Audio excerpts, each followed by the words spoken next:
ಜಯತಿ ಹರಿರಚಿಂತ್ಯಗ ಸರ್ವದೇವೈಕವಂದ್ಯಗ ಪರಮಗುರುರಭೀಷ್ಟಾವಾಪ್ತಿದಃ ಸಜ್ಜನಾನಾಂ ನಿಖಿಲ ಗುಣಗಣಾರ್ಣೋ ನಿತ್ಯ ನಿರ್ಮುಕ್ತದೋಷಗ ಸರಸಿಜನಯನೋऽಸೌ ಶ್ರೀಪತಿರ್ಮಾನದೋ ನಃ ಅಶೇಷವಾಗ್ಜಾಡ್ಯಮಲಾಪಹಂತ್ರಿ ನವಂ ನವಂ ಸ್ಪಷ್ಟಸುವಾಕ್ಪ್ರದಾಯಿನಿ ಮಮೇಘ ಜಿಹ್ವಾಗ್ರಸುರಂಗನರ್ತಕೀ ಭವಪ್ರಸನ್ನಾ ವದನೆ ಚ ಮೇ ಶ್ರೀಃ ವ್ಯಾಪ್ತಿರ್ಯಸ್ಯ ನಿಜೇ ನಿಜೇನ ಮಗಸಾ ಪಕ್ಷೇ ಸಪಕ್ಷೇ ಸ್ಥಿತಿಃ ವ್ಯಾವೃತ್ತಿಶ್ಚ ವಿಪಕ್ಷತೋಥ ವಿಷಯೇ ಸಕ್ತಿರ್ನ ವೈ ಬಾಧಿತೆ ನೈವಾಸ್ತಿ ಪ್ರತಿಪಕ್ಷಯುಕ್ತಿರತುಲಂ ಶುದ್ಧಂ ಪ್ರಮಾಣಂ ಸಮೇ ಭೂಯಾತ್ ತತ್ವವಿನಿರ್ಣಯಾಯ ಭಗವಾನ್ ಆನಂದತೀರ್ಥೋ ಮುನಿಃ ವಾಣಿತೆ ಕರವಾಣ್ಯಂಬ ಚರಣೋ ಹೃದಯ ಸರ್ವದಾ ಮದ್ವಾಕ್ಯಸರಣಿರ್ಭೂಯಾತ್ ಶ್ರೀಮದಾಚಾರ್ಯ ಭಾವಗ ನಮೋಸ್ತು ತಾತ್ವಿಕಾ ದೇವಾಗ ವಿಷ್ಣುಭಕ್ತಿಪರಾಯಣಾಗ ಧರ್ಮಮಾರ್ಗೇ ಪ್ರೇರಯಂತು ಭವಂತಃ ಸರ್ವ ಏವ ಹಿ ಯಸ್ಯ ವಾಕ್ ಕಾಮಧೇನುರ್ನಘ ಕಾಮಿತಾರ್ಥಾನ್ ಪ್ರಯಚ್ಛತಿ ಸೇವೇತಂ ಜಯ ಯೋಗೀಂದ್ರಂ ಕಾಮಬಾಣಚ್ಛಿದಂ ಸದಾ ಅಸ್ಮದ್ಗುರುಸಮಾರಂಭಾಂ ಟೀಕಾಕೃತ್ಪಾದಮಧ್ಯಗಾಂ ಶ್ರೀಮದಾಚಾರ್ಯಪರ್ಯಂತಾಂ ವಂದೇ ಗುರುಪರಂಪರಾಂ ಪೃಥ್ವೀಮಂಡಲಮಧ್ಯಸ್ಥಾಃ ಪೂರ್ಣಬೋಧಮತಾನುಗಾಃ ವೈಷ್ಣವಾ ವಿಷ್ಣುಹೃದಯಾಃ ತಾನ್ ನಮಸ್ಸೇ ಗುರೂನ್ ಮಮ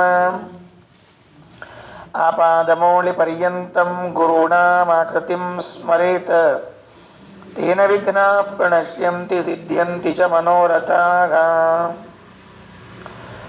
ಓಷ್ಠಾಪಿಧಾನಾನಕುಲೀದಂತೈಃ ಪರಿವೃತಾ ಪವಿಃ ಸರ್ವಸ್ಯೈವಾಚ ಈಶಾನಾ ಚಾರುಮಾಮಿಹ ವಾದಯೇತ್ ಕಾಂತಾಯ ಕಲ್ಯಾಣಗುಣೈಕಧಾಮ್ನೇ ನಮದ್ಯುನಾಥ ಪ್ರತಿಮಪ್ರಭಾಯ ನಾರಾಯಣಾಯ ಅಖಿಲ ಕಾರಣಾಯ ಶ್ರೀಪ್ರಾಣನಾಥಾಯ ನಮಸ್ಕರೋಮಿ ತ್ರಿಗುಣಾಕೃತಿ ಪ್ರಕೃತಿತೋ ಗುರುಂ ತತಸ್ತ್ರಿವಿಧಾಮಹಂ ಕೃತಿಮಮರ್ಥಕಾನ್ಯತಃ ಅಪಿಭೂತ ಪಂಚಕಮಿತೋಂಡಮಂಡಲಂ ಭಗವಾನಸಾವಿಹ ಜಗಂತಿ ಚಾಸೃಜತ್. ಸ್ವಸ್ತಿ ಅಸ್ತು. ಆನಂದ ತೀರ್ಥರು ನಾರಾಯಣಾಶ್ರಮದಲ್ಲಿ ಪ್ರವೇಶವನ್ನ ಮಾಡಿ ಆ ನಾರಾಯಣನಲ್ಲಿ ಇರುವಂತಹ ಗುಣಗಳ ಚಿಂತನೆಯನ್ನು ಮಾಡ್ತಾ ಬರ್ತಾ ಇದ್ದಾರೆ. ನಿನ್ನೆ ಹೇಳುವಾಗ ಕೊನೆಯಲ್ಲಿ ಆ ಭಗವಂತ ಸಂಹಾರಕರ್ತ ಆಗಿದ್ದಾನೆ, ದೇವರಲ್ಲಿರುವಂತಹ ಸಂಹಾರ ಕರ್ತೃತ್ವ. ಇಷ್ಟು ದೊಡ್ಡದಾದ ಜಗತ್ತನ್ನು ಸಂಹಾರ ಮಾಡಿದರೂ ಕೂಡ ಮನಸ್ಸಿಗೆ ಖೇದವಿಲ್ಲ. ಅಸಂಗೋಖ್ಯಯಂ ಪುರುಷಃ, ಸಂಘವೇ ಇಲ್ಲ, ಸಂಘ ಇಲ್ಲ, ಅಭಿಮಾನ ಇಲ್ಲ ದೇವರಿಗೆ. ಈ ಜಗತ್ತಿನ ನಾಶ ಆದರೆ ಏನಾಗಬೇಕಾಗಿದೆ? ನಮಗೆ ಅದರ ಮೇಲೆ ಮಮಕಾರಗಳು ಅಭಿಮಾನಗಳು ಇದ್ದುದರಿಂದ ಪದಾರ್ಥಗಳಿಗೆ ಏನಾದರೂ ಆದ ಕೂಡಲೇ ದುಃಖ ಆಗ್ತದೆ. ದೇವರು ಇಷ್ಟು ದೊಡ್ಡದಾದ ಜಗತ್ತನ್ನು ನಾಶ ಮಾಡಿದರೂ ಏನು ತಲೆ ಕೆಡಿಸ್ಕೊಳ್ಳೋದಿಲ್ಲ ಅಂತ ನಿನ್ನೆ ಕೇಳಿದ್ವಿ. ಈಗ ನ ಕೇವಲಮಯಂ ಸಂಹರ್ತ ಕಿಂತು ಸೃಷ್ಟಿಕರ್ತ ಅಪಿ, ಬರೇ ಸಂಹಾರವನ್ನಲ್ಲ ಸೃಷ್ಟಿಯನ್ನು ಮಾಡ್ತಾನಂತ ದೇವರು. ಹೇಗೆ ಸೃಷ್ಟಿ ಮಾಡ್ತಾನೆ ಜಗತ್ತನ್ನ ದೇವರು ಅಂದರೆ ಆ ಸೃಷ್ಟಿಯ ಕ್ರಮವನ್ನು ಹೇಳ್ತಾರೆ. ಪ್ರಕ್ರಿಯೆ ಇದೆ.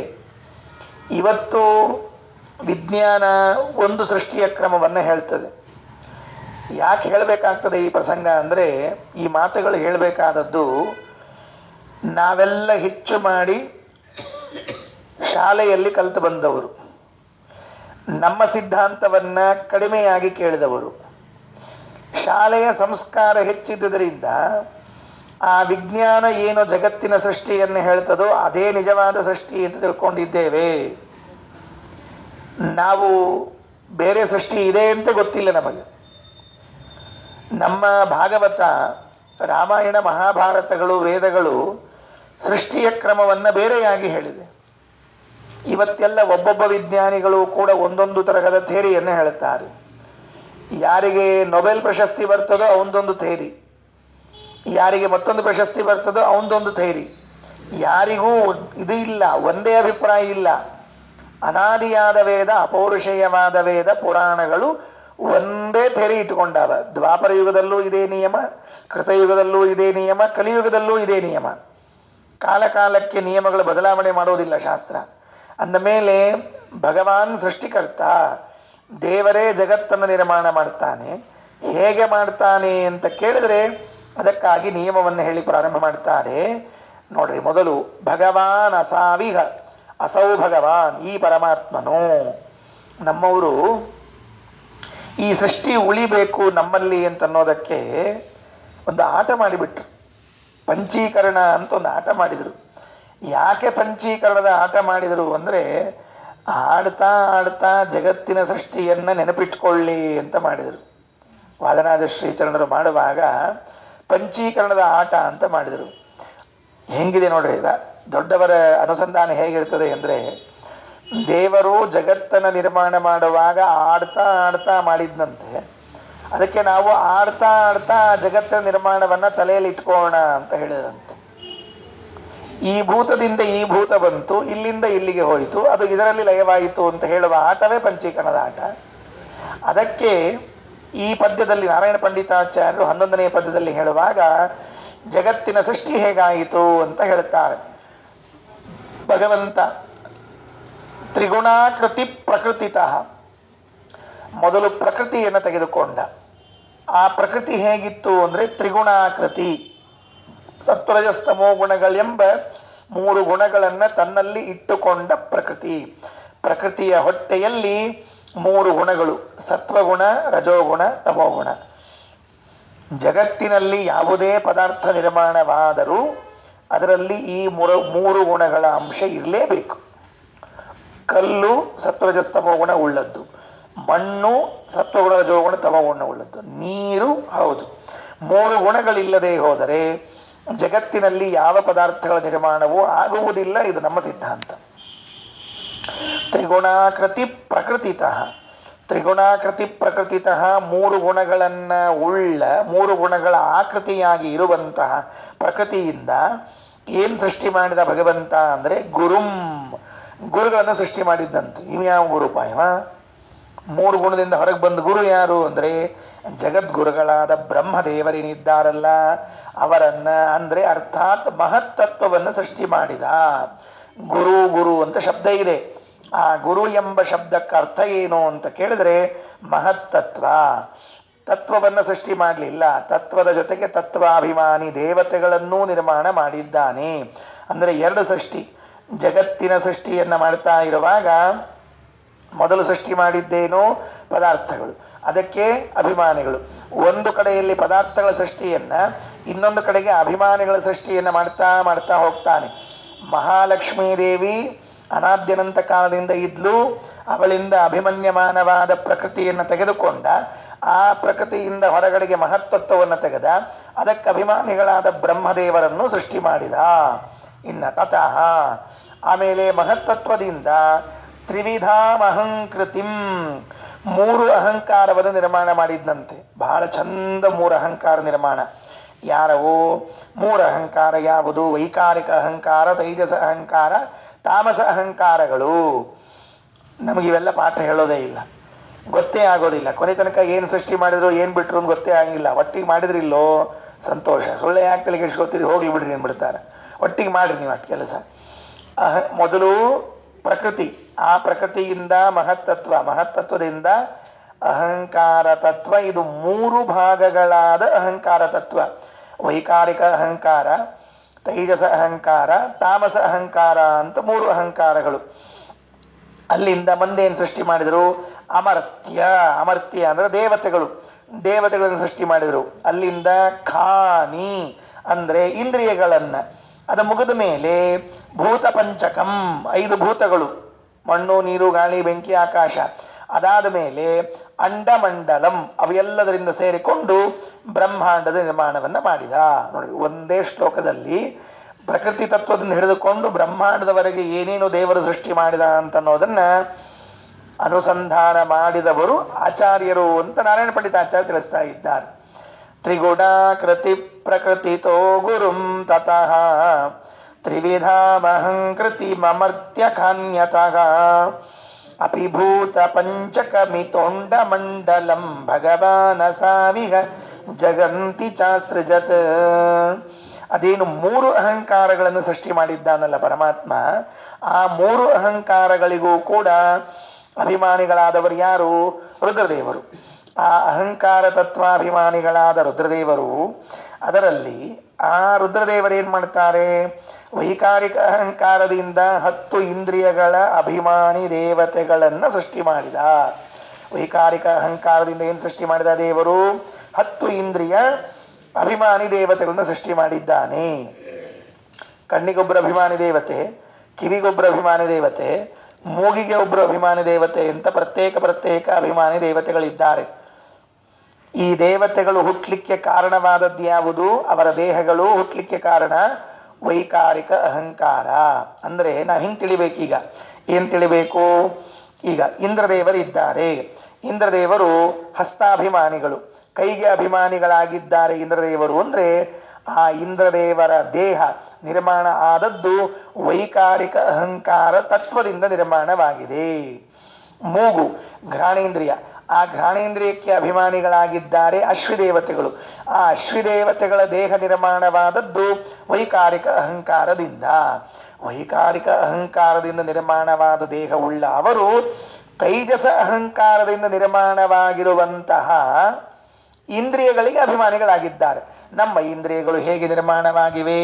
ತೈಜಸ ಅಹಂಕಾರದಿಂದ ನಿರ್ಮಾಣವಾಗ್ಯಾವ. ಇಂದ್ರಿಯ ಮತ್ತು ಇಂದ್ರಿಯಗಳಿರುವ ಜಾಗ ಎರಡು ಬೇರೆ ಬೇರೆ ಇದೆ. ಇಂದ್ರಿಯಗಳು ಅಂದ್ರೆ ಯಾವುದರಿಂದ ವಿಷಯಗಳ ಗ್ರಹಣವಾಗ್ತದೆ.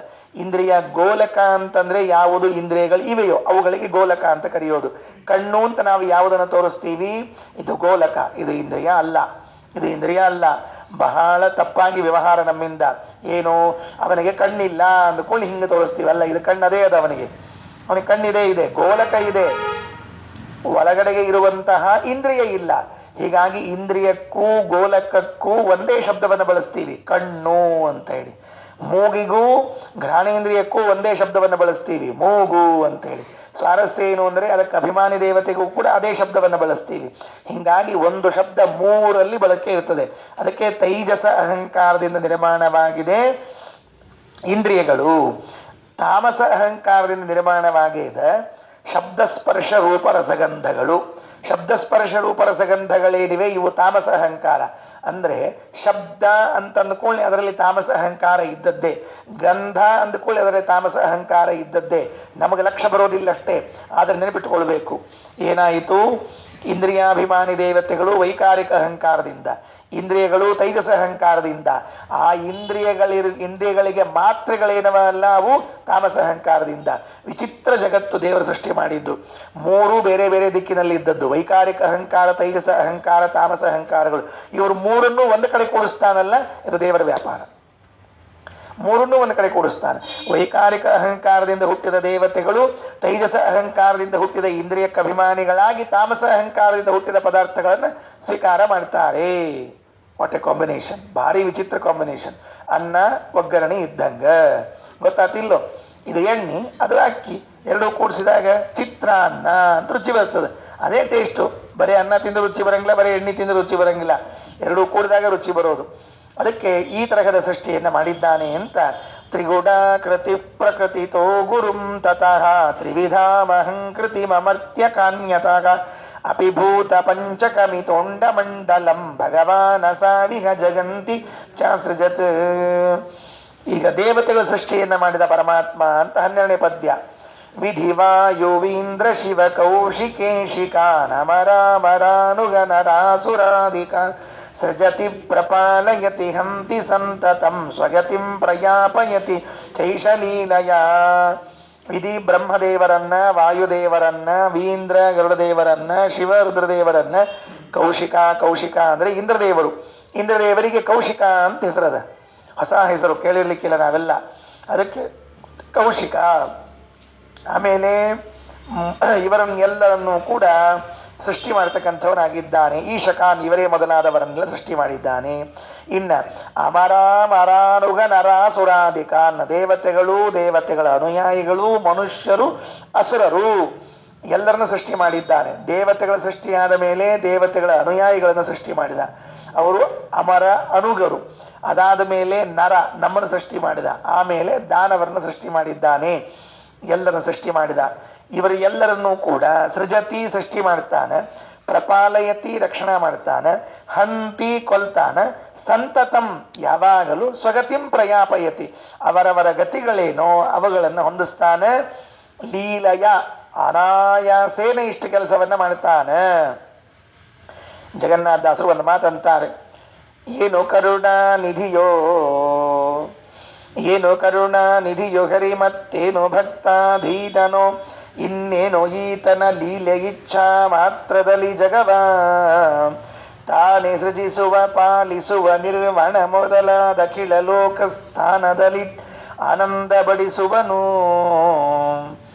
ಆನಂದವನ್ನ ಬಡಿಸ್ತಾನಂತ. ಸಾರು ಬಡಿಸೋದು ಕೇಳಿದ್ವಿ, ಚಟ್ನಿ ಬಡಿಸೋದು ಕೇಳಿದ್ವಿ, ಮಜ್ಜಿಗೆ ಬಡಿಸೋದು ಕೇಳಿದ್ವಿ, ಉಪ್ಪು ಬಡಿಸೋದು ಕೇಳಿದ್ವಿ, ಆನಂದ ಬಡಿಸೋದು ಕೇಳಿದ್ದಿಲ್ಲ. ಆನಂದವನ್ನ ಬಡಿಸುತ್ತಾನಂತೆ. ಏನು ಕರುಣಾನಿಧಿಯೋ ಸೃಷ್ಟಿ ಮಾಡ್ತಾ ಇದ್ರೆ ಸೃಷ್ಟಿಯ ಹಿಂದೆ ದೇವರ ಕಾರುಣ್ಯವನ್ನು ನೆನೆಸ್ಬೇಕಂತ. ದೇವರು ನಮ್ಮನ್ನು ಯಾಕೆ ಸೃಷ್ಟಿ ಮಾಡಿದ್ದಾನೆ ಅಂದ್ರೆ ಏನು ಕರುಣಾಮೂರ್ತಿ ಸ್ವಾಮಿ. ಇಲ್ಲದೇ ಇದ್ರೆ ನಮ್ಮನ್ನು ಯಾಕೆ ಸೃಷ್ಟಿ ಮಾಡಬೇಕಾಗಿತ್ತು? ಬಹಳ ಮಂದಿ ಇದ್ದಾರೆ, ಬಹಳ ಮಂದಿ ಕೂತಿದ್ದಾರೆ ಸೃಷ್ಟಿಯಾಗಬೇಕು ಅಂತ ಹೇಳಿ. ಅವ್ರನ್ನ ಯಾರನ್ನೂ ಮಾಡದೆ ನಮ್ಮನ್ನ ಮಾಡಿದ್ದರಿಂದಾಗಿ ದೇವರು ನಮ್ಮ ಮೇಲೆ ಕಾರುಣ್ಯವನ್ನು ತೋರಿಸಿದ್ದಾನೆ. ಅಲ್ರಿ, ನಮ್ದಾದ್ಮೇಲೆ ನೆಕ್ಸ್ಟ್ ಬರೋರು ಇದ್ದಾರೋ ಇಲ್ಲ, ಅವ್ರನ್ನೂ ಕಳಿಸ್ಲಿಕ್ಕೆ ಬರ್ತಿತ್ತು, ನಮ್ಮನ್ನ ಯಾಕೆ ಕರ್ಕೊಂಬಂದ? ನಮ್ಗಿಂತ ಮೊದಲು ಬಂದವರಿದ್ದಾರೆ, ಅವ್ರು ಹೋದ್ಮೇಲೆ ನಮ್ಮನ್ನು ಕರ್ಕೊಂಬಂದ. ಅಂದ ಮೇಲೆ ಏನಾಯಿತು ಅಂತಂದ್ರೆ ದೇವರು ನಮ್ಮನ್ನು ಸೃಷ್ಟಿ ಮಾಡುವಾಗ ತನ್ನ ಕಾರುಣ್ಯವನ್ನ ಸೇರಿಸಿ ಸೃಷ್ಟಿ ಮಾಡ್ಯಾನ. ಬರೇ ನಮ್ಮ ಕರ್ಮವನ್ನು ನೋಡಿ ಸೃಷ್ಟಿ ಮಾಡಿಲ್ಲ. ನಾವ್ ಅನ್ಕೊಂಡಿದ್ದೀವಿ ನಮ್ಮ ಕರ್ಮ ಹುಟ್ಟಿವಿ ಏನ್ ಮಾಡ್ಲಿಕ್ಕೆ ಬರ್ತದೆ ಅಂತ ಹೇಳಿ. ಹೌದು, ನಮ್ಮ ಕರ್ಮದ ಜೊತೆಗೆ ಅವನ ಕಾರುಣ್ಯವೆಂಬುದನ್ನು ಸೇರಿಸಿ ಸೃಷ್ಟಿ ಮಾಡಿದ್ದಾನೆ. ಏನೋ ಕರುಣಾ ನಿಧಿಯೋ ಹರಿ ಮತ್ತೇನೋ ಭಕ್ತಾಧೀನನೋ ಇನ್ನೇನೋ ಈತನ ಲೀಲೆ ಇಚ್ಛಾ ಮಾತ್ರದಲ್ಲಿ ಜಗವ ತಾನೇ ಸೃಜಿಸುವ ಪಾಲಿಸುವ ನಿರ್ವಣ ಮೊದಲಾದ ಕಿಲ ಲೋಕ ಸ್ಥಾನದಲ್ಲಿ ಈ ಮತ್ತವರ ನಿಟ್ಟ ಆನಂದ ಬಡಿಸುವನು. ಆನಂದವನ್ನ ಬಡಿಸ್ತಾನೆ ಅಂತ ತಿಳ್ಕೊಳ್ರಿ. ಇನ್ನು ಮುಂದಿನ ಪದ್ಯ 13ನೇ ಶ್ಲೋಕದಲ್ಲಿ, ಅಲ್ರಿ ದೇವ್ರು ಇಷ್ಟ್ಯಾಕೆ ಅವತಾರ ತಾಳ್ಬೇಕು? ಒಂದೋ ಎರಡೋ ಸಾಕಾಗಿತ್ತಪ್ಪ, 100 100 50 50 1000 ಯಾಕಿಷ್ಟೆಲ್ಲ ಅವತಾರ ತಾಳ್ತಾನೋ? ನಮಗ ಒಂದ್ ನೆನಪಿದ್ರೆ ಇನ್ನೊಂದು ನೆನಪಿರಂಗಿಲ್ಲ. ಒಂದು ಹಿಂದೆ ಹೋಗೋದಾಗ ಒಂದು ಮುಂದೆ ಹೋಗ್ತಿರ್ತದೆ. ಸುಳ್ಳು ಯಾಕೆ ಇವನ್ನೆಲ್ಲ ಮಾಡ್ಬೇಕಾಗಿತ್ತು ಅಂತಂದ್ರೆ ಅದಕ್ಕೆ ಕಾರಣ ಕೊಡ್ತಾರೆ. ಅಗಣಯ್ಯ ಸದ್ಗುಣ ಗಣೋ ವಿದೂಷಣ ಸ್ವವಶಾ ಕಿಲೋಪ್ಯನುಪಚಾರತ ಸ್ವಯಂ ಸ್ಮೃತಿ ಕೀರ್ತನ ಪ್ರಣತಿಭಿರ್ವಿಮುಕ್ತಯೇ ಸ್ವಜನಸ್ಯ ಯಾತ್ಯಯಮನೇಕ ರೂಪತಾಂ. ಸ್ವಜನಸ್ಯ ನಾವೇನು ಭಗವದ್ಭಕ್ತರಿದ್ದೇವೆ, ವಿಷ್ಣು ಭಕ್ತರಿದ್ದೇವೆ.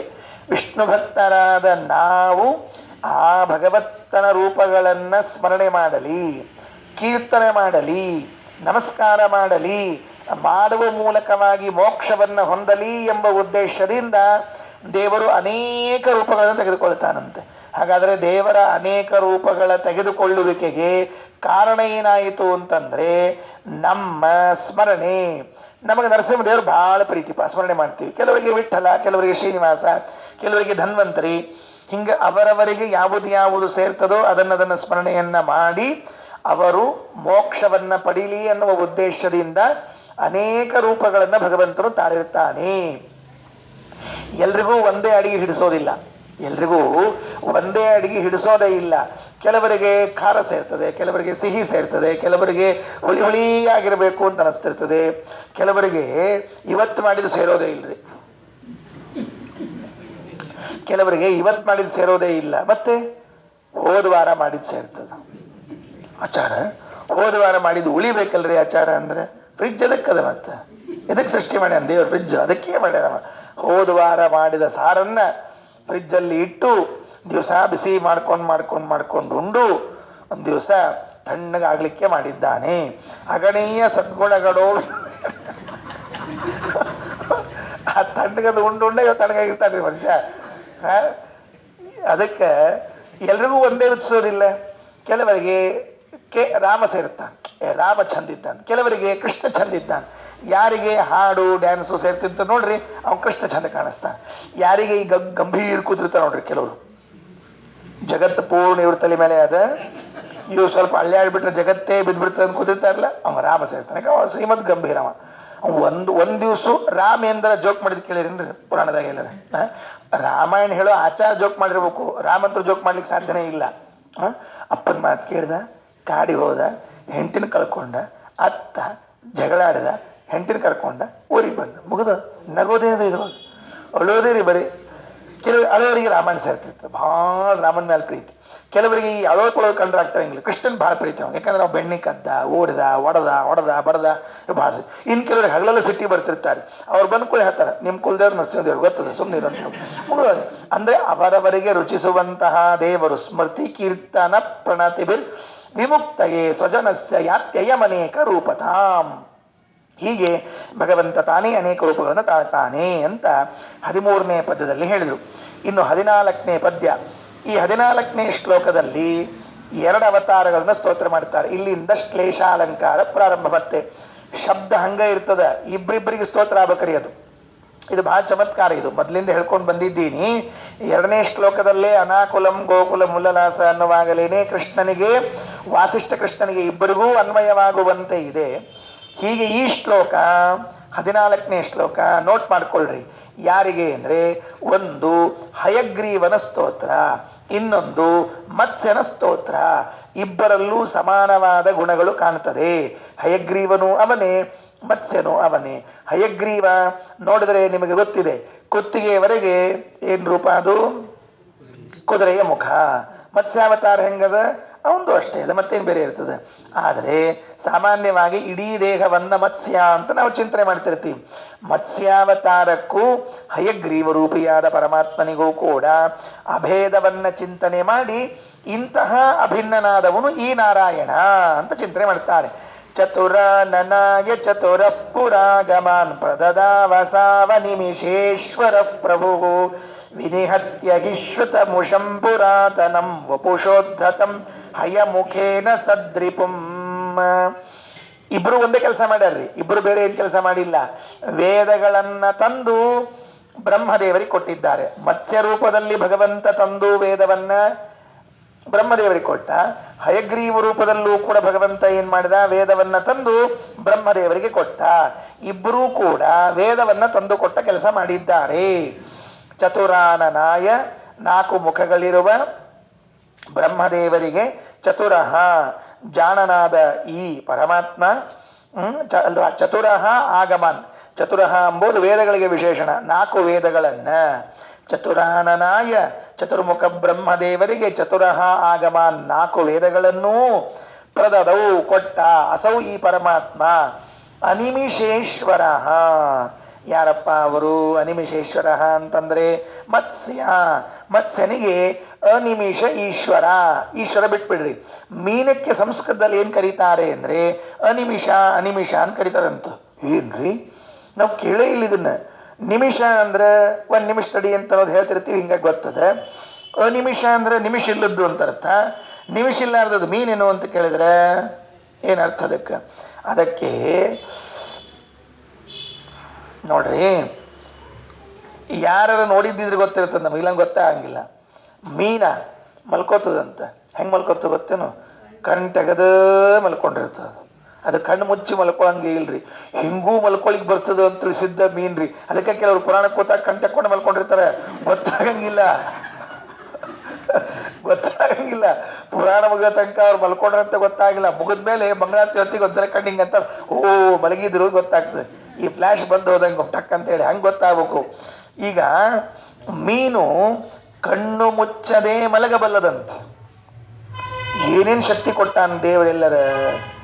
ನಾವಂತ ತಿಳ್ಕೊಂಡಿರ್ತೀವ್ರಿ, ಮಲ್ಕೋಬೇಕಾದ್ರೆ ಕಣ್ಣು ಮುಚ್ಚೆ ಮಲ್ಕೋಬೇಕು ಅಂತ ತಿಳ್ಕೊಂಡು ಹೇಳಿ. ಮಲ್ಕೋಬೇಕಾದ್ರೆ ಹಾಸಿಗೆ ಮೇಲೆ ಅಡ್ಡ ಮಲ್ಕೊಂಡು ಹಂಗೆ ಇಲ್ಲಿ ಕೆಲವು ನಡ್ಕೋತ ಮಲ್ಕೊಂಡಿರ್ತಾರಂತ, ಗೊತ್ತಿಲ್ಲ. ಮಲ್ಕೊಂಡ ಕೆಲವರು ವಾಕಿಂಗ್ ಹೋಗ್ತಿರ್ತಾರಂತ ನೋಡ್ರಿ, ಅವ್ರದ್ದೊಂದಿನ ಪದ್ಧತಿ ಇರ್ತದಂತೆ. ಅದೇನೋ ರೋಗ ಅಂತ ಕರಿತಿರ್ತಾರೆ. ಮಲ್ಕೊಂಡಾಗ ವಾಕಿಂಗ್ ಹೋದ್ರೆ ಒಂದು ರೋಗ ಅಂತದೇನೋ. ಆದ್ರೆ ಅವ್ರಿಗೆ ಗೊತ್ತಾಗಿಲ್ಲ ಪಾಪ, ಅವ್ರಿಗೆ ಏನು ಗೊತ್ತಿಲ್ಲ. ಕರ್ಕೊಂಡು ಬಂದು ಮಲೇಷಿಯರ್ ಮಲ್ಕೊಂಡ್ಬಿಡ್ತಾರೆ ಅಷ್ಟೇ ಕೆಲಸ. ಹಿಂಗಾಗಿ ಈ ಮೀನು ಹೆಂಗದ ಅಂದ್ರೆ ಅನಿಮಿಷ. ಅನಿಮಿಷ ಅಂದ್ರೆ ಕಣ್ಣು ಮುಚ್ಚದೆ ನಿದ್ದೆ ಮಾಡುವಂತಹ ಪ್ರಾಣಿ ಅದು ಮೀನು. ಅದಕ್ಕೆ ಈಶ್ವರ ಅಂದ್ರೆ ಶ್ರೇಷ್ಠ ಮೀನು. ಅಸೌ ಅನಿಮಿಷೇಶ್ವರ, ಈ ಮತ್ಸ್ಯಾವತಾರದ ಪರಮಾತ್ಮನು ಚತುರ ಆಗಮಾನ್ 4 ವೇದಗಳನ್ನ ಚತುರಾನನಾಯ ಚತುರ್ಮುಖ ಬ್ರಹ್ಮದೇವರಿಗೆ ಕೊಟ್ಟ. ಏನ್ ಮಾಡಿದ? ವಿನಿಹತ್ಯ ಕೊಂದು, ಶ್ರುತಿಮುಷಂ ಪುರಾತನಂ ಸದ್ರಿಪುಂ, ವೇದವನ್ನ ಕದ್ದಿದ್ದಂತ. ವೇದವನ್ನ ಕದ್ದಿದ್ದ. ಯಾರು ಕದ್ದಿದ್ರು? ಹಯಗ್ರೀವಾಸುರ ಅಂತ ಒಬ್ಬ ದೈತ್ಯ ಇದ್ದ. ಆ ಹಯಗ್ರೀವಾಸುರನನ್ನ ಕೊಂದು ಹಯಮುಖೇನ ವಪುಷ ಉದ್ಧತಂ, ಹಯಗ್ರೀವಾಸುರನೆಂಬ ಕಳ್ಳನನ್ನ ಮತ್ಸ್ಯನಾಮಕನಾದ ಪರಮಾತ್ಮ ಸಂಹಾರ ಮಾಡಿದ. ಗೊತ್ತಿಲ್ಲ ನಮಗೆ ವೇದವನ್ನ ಕದ್ದವರು ಯಾರು ಅಂದ್ರೆ ಹಯಗ್ರೀವಾಸುರ. ಅಲ್ಲಿದ್ದ ಹಯಮುಖೇನ ಸದ್ರಿಪುಂ ಅಂದ್ರೆ ಹಯಮುಖೇನ ವಪುಷ ಉದ್ಧತಂ ಸದ್ರಿಪುಂ, ಹಯಗ್ರೀವಾಸುರನೆಂಬುವಂತಹ ದೈತ್ಯನನ್ನ ಮತ್ಸ್ಯಾವತಾರದಲ್ಲಿ ಕೊಂದು ವೇದಗಳನ್ನ ತಂದು ಕೊಟ್ಟ. ಇನ್ನು ಮತ್ತುಲ್ಟ, ಅಸೌ ಅನಿಮಿಷೇಶ್ವರ ಪ್ರಭು, ಈ ದೇವತೆಗಳಿಗೆ ಒಡೆಯನಾದ ಹಯಮುಖೇನ ವಪುಷ ಹಯಗ್ರೀವ ರೂಪದಿಂದ ಇರುವಂತಹ ಪರಮಾತ್ಮ, ಶ್ರುತಿಮುಷಂ ವೇದವನ್ನ ಕದ್ದಿರುವಂತಹ ಸದ್ರಿಪುಂ ಮಧುನಾಮಕ ದೈತ್ಯನನ್ನು ವಿನಿಹತ್ಯ ಸಂಹಾರ ಮಾಡಿ ಚತುರಾನನಾಯ ಚತುರೋ ವೇದಾನ್ ಪ್ರದದೌ. ಅಂದ್ರೆ ಇಷ್ಟೇ ಅರ್ಥ. ಮತ್ಸ್ಯನಾಮಕನಾದ ಪರಮಾತ್ಮ ಹಯಗ್ರೀವಾಸುರನನ್ನ ಕೊಂದು ವೇದಗಳನ್ನ ಬ್ರಹ್ಮದೇವರಿಗೆ ಕೊಟ್ಟ. ಬರೆಚರ. ಇನ್ನು ಮತ್ಸ್ಯರೂಪಿಯಾದ ಪರಮಾತ್ಮ, ಹಯಗ್ರೀವ ರೂಪಿಯಾದ ಪರಮಾತ್ಮ ಮಧುನಾಮಕ ದೈತ್ಯನನ್ನ ಕೊಂದು ವೇದಗಳನ್ನ ಬ್ರಹ್ಮದೇವರಿಗೆ ಕೊಟ್ಟ. ಹಯಗ್ರೀವನೂ ವೇದವನ್ನ ಕೊಟ್ಟ, ಮತ್ಸ್ಯನೂ ವೇದವನ್ನ ಕೊಟ್ಟ. ಹಯಗ್ರೀವ ಮಧುವನ್ನ ಸಂಹಾರ ಮಾಡಿಕೊಟ್ಟ, ಮತ್ಸ್ಯನಾಮಕ ಹಯಗ್ರೀವನೆಂಬ ದೈತ್ಯನನ್ನ ಸಂಹಾರ ಮಾಡಿಕೊಟ್ಟ. ಕನ್ಫ್ಯೂಸ್ ಆಗ್ತದೆ ಅಲ್ರಿ, ದೈತ್ಯರಿಗೂ ಹಯಗ್ರೀವ ಅಂತ ಹೆಸರು ಇರ್ತದೇನೆಲ್ಲರ? ಯಾಕಿರಬಾರದು? ಹಂಗೇನು ನಿಯಮ ಇಲ್ಲ. ಎಲ್ಲ ಹೆಸರಿನ ದೈತ್ಯರು ಇದ್ದಾರೆ. ಕೃಷ್ಣ ಎಂಬ ಹೆಸರಿನ ದೈತ್ಯ ಇದ್ದಾರೆ, ಹಯಗ್ರೀವ ಎಂಬ ಹೆಸರಿನ ದೈತ್ಯರಿದ್ದಾರೆ.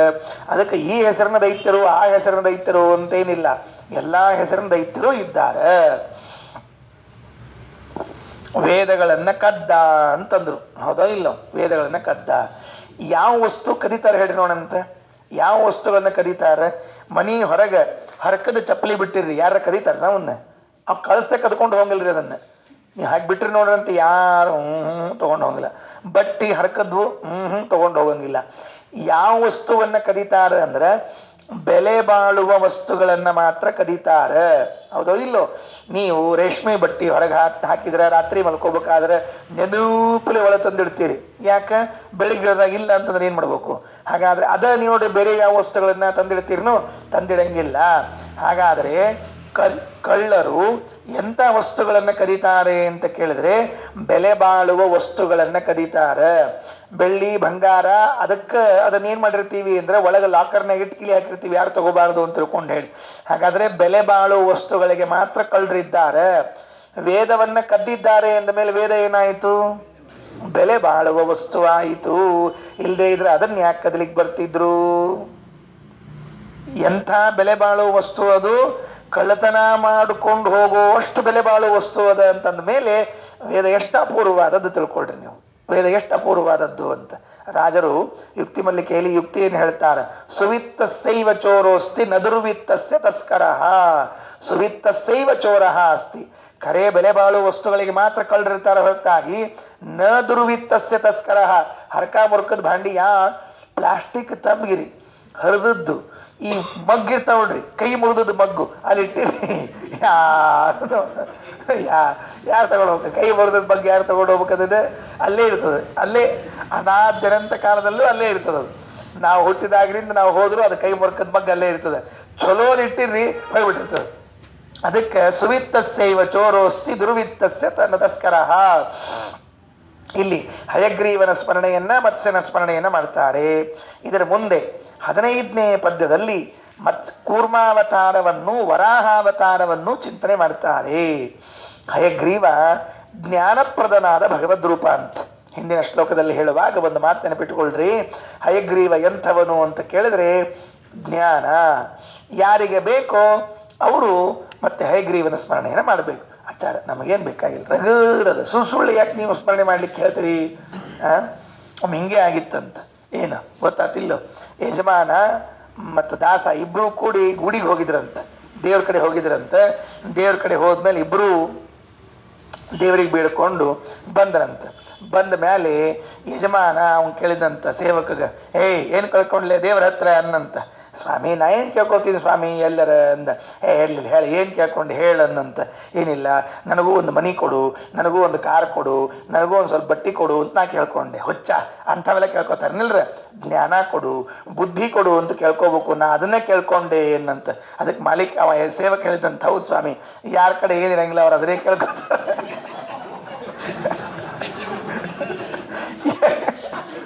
ಯಾರ ಕಡೆ ಏನಿರಂಗಿಲ್ಲ ಅದನ್ನ ಕೇಳ್ಕೊತಾರ. ನೀ ಏನ್ ಕೇಳ್ಕೊಂಡಿ? ಬುದ್ಧಿ ಇಲ್ಲ, ಬುದ್ಧಿ. ಹೌದ್ರಿ, ನನ್ನ ಕಡೆ ಮನಿ ಇಲ್ಲ, ಮನಿ ಕೊಡೋದು ಕೇಳ್ಕೊಂಡಿನಿ. ನೀ ಬುದ್ಧಿ ಕೊಡೋದು ಕೇಳ್ಕೊಂಡಿದ್ಮೇಲೆ ಇಲ್ಲ ಅಂತ ಅದಕ್ಕೆ ಅಟ್ಟೆ. ಅದಕ್ಕೆ ಹಯಗ್ರೀವ ಸ್ಮರಣೆಯನ್ನು ಮಾಡಬೇಕು. ಯಾರು ಮಾಡ್ಬೇಕು? ಜ್ಞಾನ ಬೇಕಾದವರು.